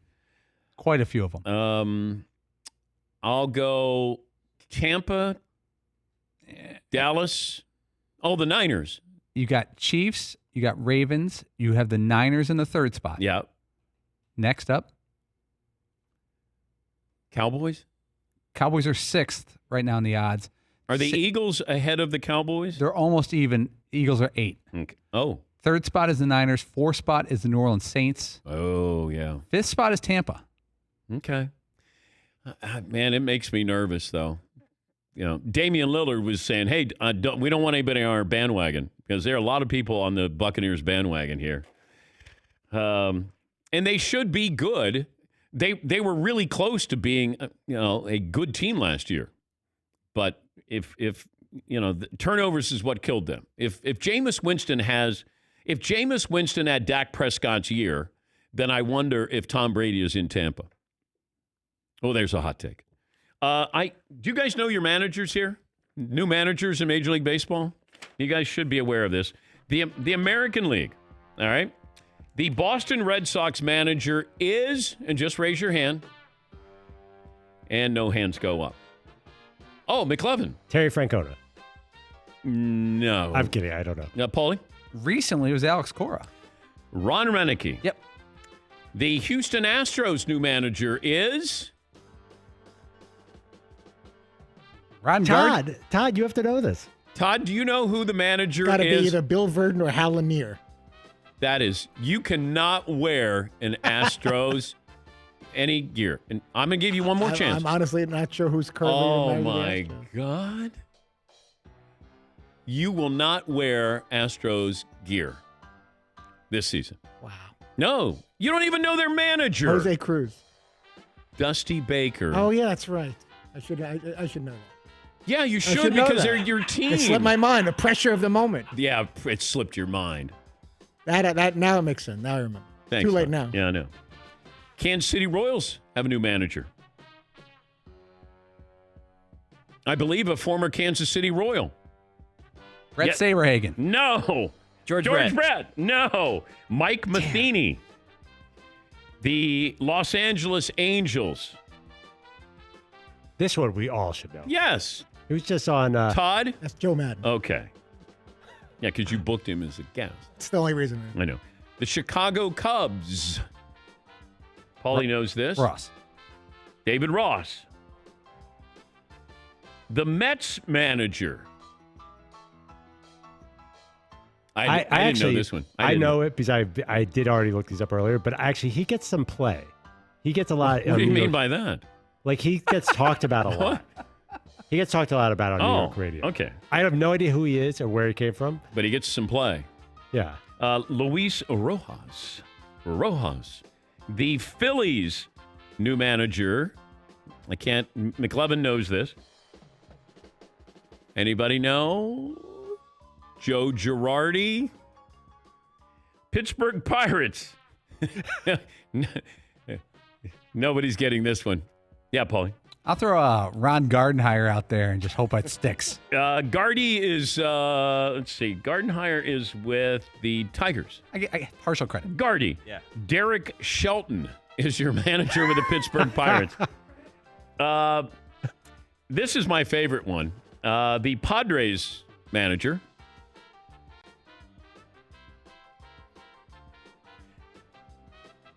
The Giants have a guy who used to be the Phillies manager. I know that. Yeah. I knew that one. Gabe Kapler. The Padres manager is Jace Tingler. Of course. Tingler. Congratulations. He beat out Gary Templeton for that job. That's not true, Tom. They do not.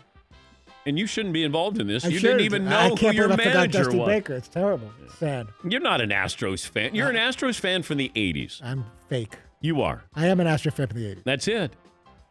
Gabe in Rhode Island joins us. Hey, Gabe, what's on your mind? Hey, DP. 6'1", an adolescent, 145. I was looking at the attendance numbers from last year, and Miami had like 300,000 less fans than everyone else overall for the entire season. Yeah. Do you think they're going to pump in crowd noise once we get real crowds back, just to make it seem like their attendance is a little bit more up there? I would think that they don't have any crowd noise just to let the players feel comfortable that that's the way it sounds at their home games there. They'll be accustomed to that. You don't want them like shocked, like, whoa, what was that? That's called applause. Anthony in Las Vegas. Anthony, what do you have for me? Hey, DP. Hey. First time, long time. 5'10", 175. Just about to buy that Pittsburgh Blue Jays shirt because that is definitely going to be a collector's item. But I was going to talk to you about the J.R. Smith list thing from ESPN about the forwards. Yeah. I agree with you. I think Hakeem Olajuwon is definitely number one. I like Dirk Nowitzki, but Hakeem was something else. But I think Tim Duncan was a better player than Hakeem. I mean, they have a very similar career highlights and whatnot. They both were consensus team All-Americans in college. But Tim Duncan won 5 championships against the Lakers team, and Hakeem only won against those without Michael Jordan. I mean, he won his MVP the same year that Michael Jordan left. And Tim Duncan won 3 MVPs when playing against the Lakers all those years. So I just think Tim Duncan's a little bit better. All right. Well, thank you, Anthony. Turn down your radio next time. Look, this is just personal preference. If you said I was starting my team and you could have Duncan, Dirk, or Olajuwon, I'm taking Olajuwon. But, yeah, Tim's got an unbelievable resume. But I'm looking at, is it resume or is it the talent of the player you have? And Olajuwon, to me, was one of the rare exceptions of a big man who had the footwork of a guard. Because he played soccer growing up. I didn't think Hakeem had a weakness. He was a great defensive player. And, Duncan didn't want to be listed as a center. He's listed as a forward, even though there were times, a lot of those times where he was a center. But he just didn't want to be listed that way. Because if you're a center, he's not the greatest center of all time, but he's considered the greatest power forward of all time. All right, we'll take a break. Last call for phone calls, what we learn, what's in store tomorrow, and we'll try to do all of that. Plus, I think hot dogs on the Traeger, National Hot Dog Day. You guys got it so rough. I don't know how you guys show up every day. Well, we did have to wait until the show was almost over. You did have to wait 2.5 hours to get the hot dogs. You're right, man. I mean, I don't know how you do it, but you somehow overcome all of these obstacles. All right, we'll take a break. Back after this.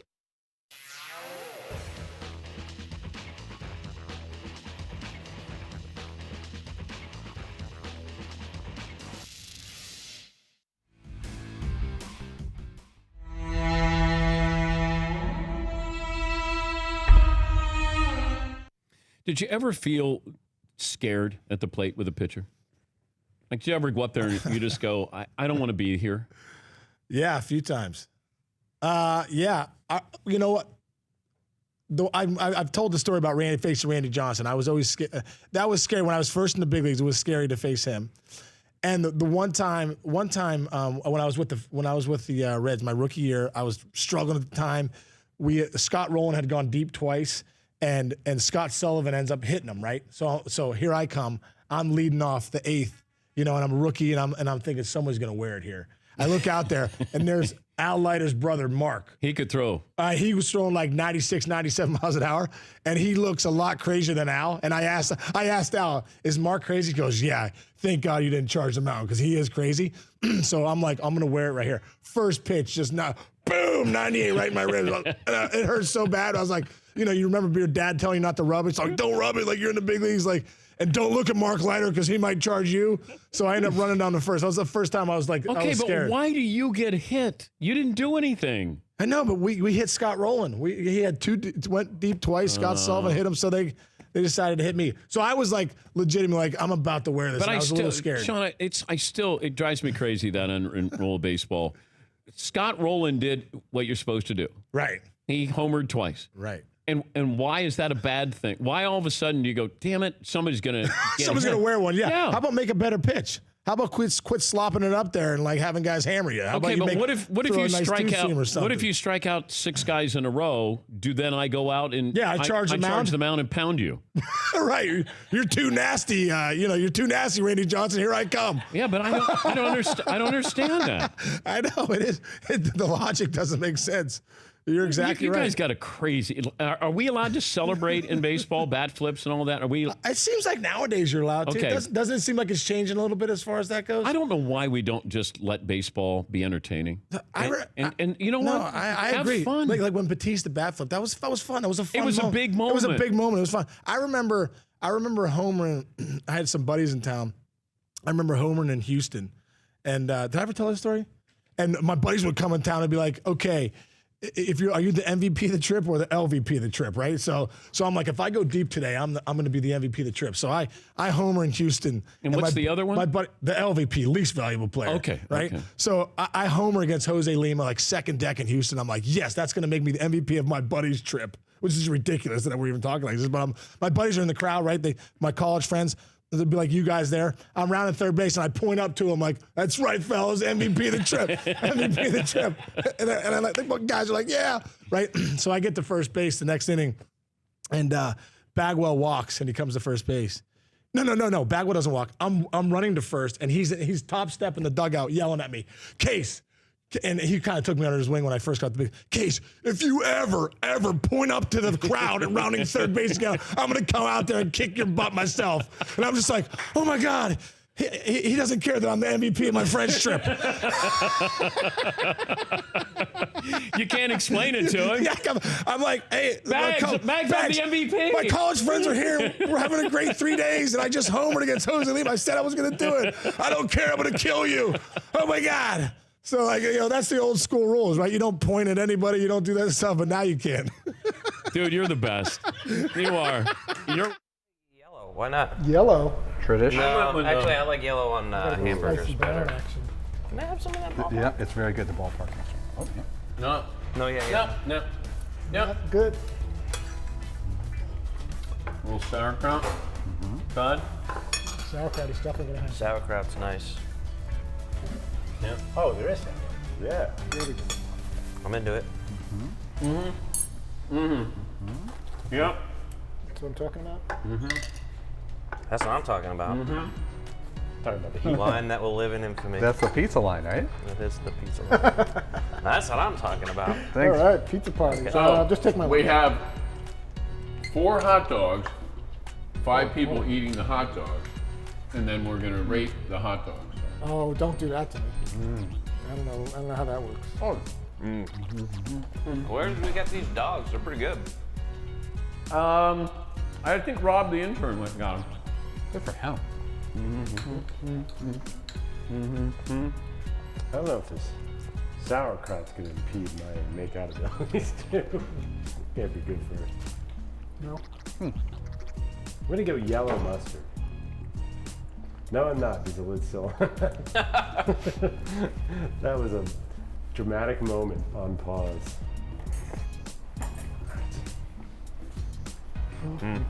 Oh, shoot. I guess we got to go back, huh? Back. Looks like we're back. Uh-oh. Let's bring this all off.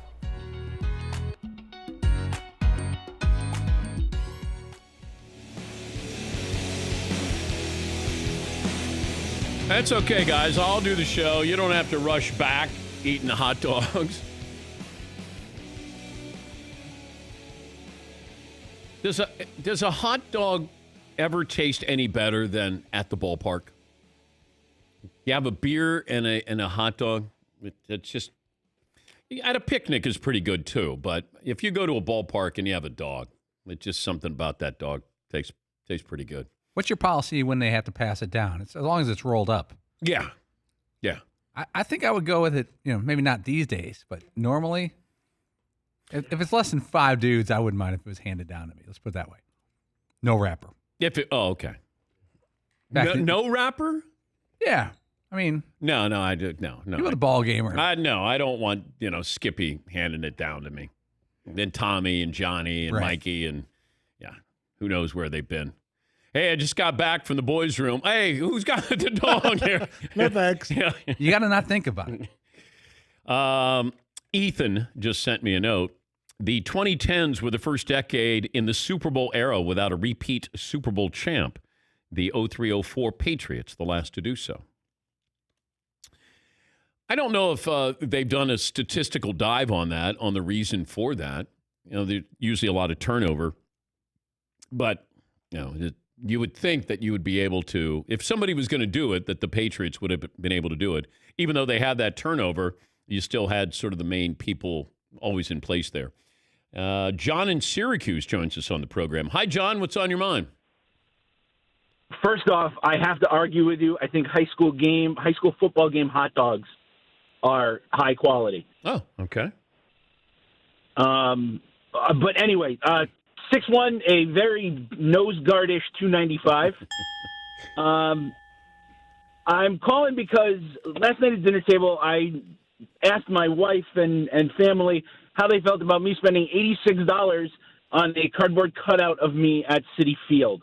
And I didn't get a hard no from the wife. I was wondering if the fellas and you could kind of chime in and help me make a decision on that. Wow. Okay, so explain it to us, John, that for $86, the Mets will put your... 86.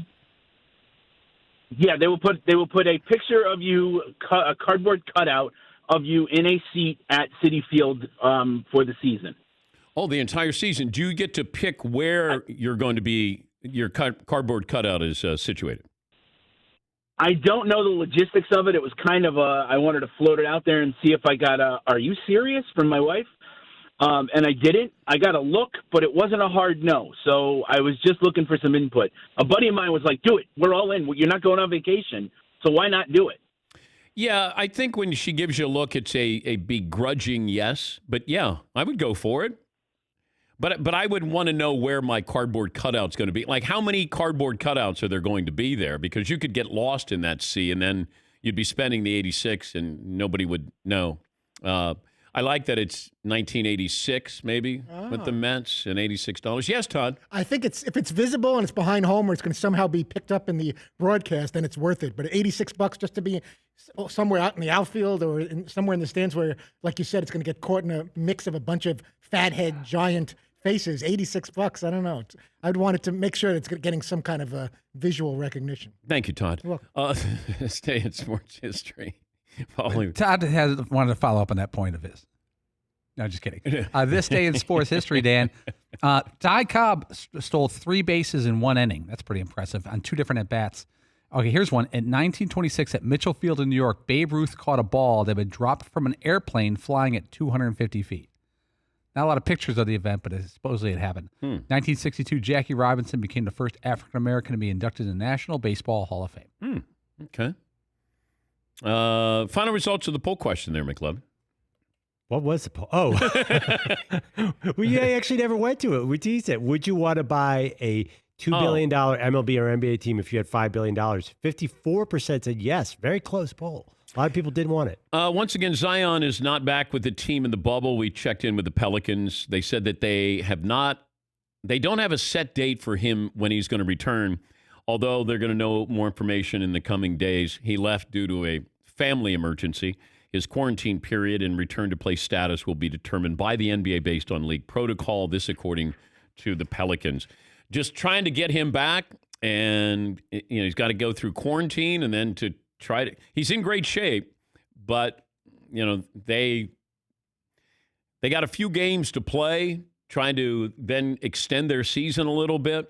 And the NBA desperately wants Zion in there for as many games as possible. But as it is right now, on the outside looking in. McLovin gave me this tweet yesterday. He said, this is from Football Perspective, I guess. Is that who sent this out? Yeah, I actually didn't know the website. Okay. If the 2020 NFL season was canceled and you were the Buffalo Bills, would you forfeit all of your other 2021, 2022, 2023 draft picks to have the number 1 pick in the 2021 draft and take Trevor Lawrence? So what you're saying is, would you want to stay with Josh Allen, your quarterback? Is that what we're?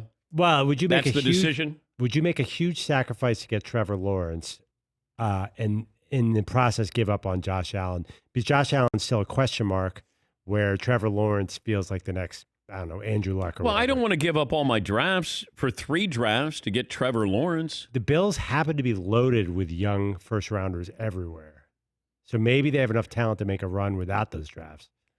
No, I know. It's a lot. I wouldn't. No, I would stay with Josh Allen. Like, there's no guarantee with Trevor Lawrence. I know that he's supposed to be the next, but Josh Allen has the potential to be a really good quarterback, and he's shown that, but it's just potential right now. But I wouldn't be giving up all my draft picks. But if you look at the league, if you get that quarterback, if you get a Russell Wilson or Aaron Rodgers, you have 10 years of playoffs ahead. So that's sort of the goal, is to get a guy like that. But do you realize how many teams passed on guys that could have changed their fortunes? You may have that with Josh Allen. Maybe he is going to be that really good quarterback. So I would stay with Josh Allen instead of giving up all my draft picks for Trevor Lawrence. I don't know how people voted on this. Did they have a vote on that, McLovin, on this question? Yeah, 58% said no, 20% said yes, and 22% were undecided. Well, you can't be undecided. You have to either say yes or no. Like, did they give you undecided as an option? They need more time. Yeah. The third category says just checking results. Oh, so the poll was yes or no, but you have to click one of them to see the results. Yeah. I've never seen a poll like that. That's honest. Todd, what did I learn today? He said you can't go wrong with either, but Damian Lillard would vote for LeBron over Greek Freak for NBA MVP. No, you know what I learned? That I don't know the Astros manager. Didn't know that Dusty Baker was the manager of your team. Once you said it, then I remember. LegalZoom. LegalZoom isn't a law firm. You don't have to leave your home. They don't charge you by the hour. Visit LegalZoom.com today for more information. And remember, you need to make it legal. Make it LegalZoom.com. Thanks for joining us. We'll do it again tomorrow here on The Dan Patrick Show.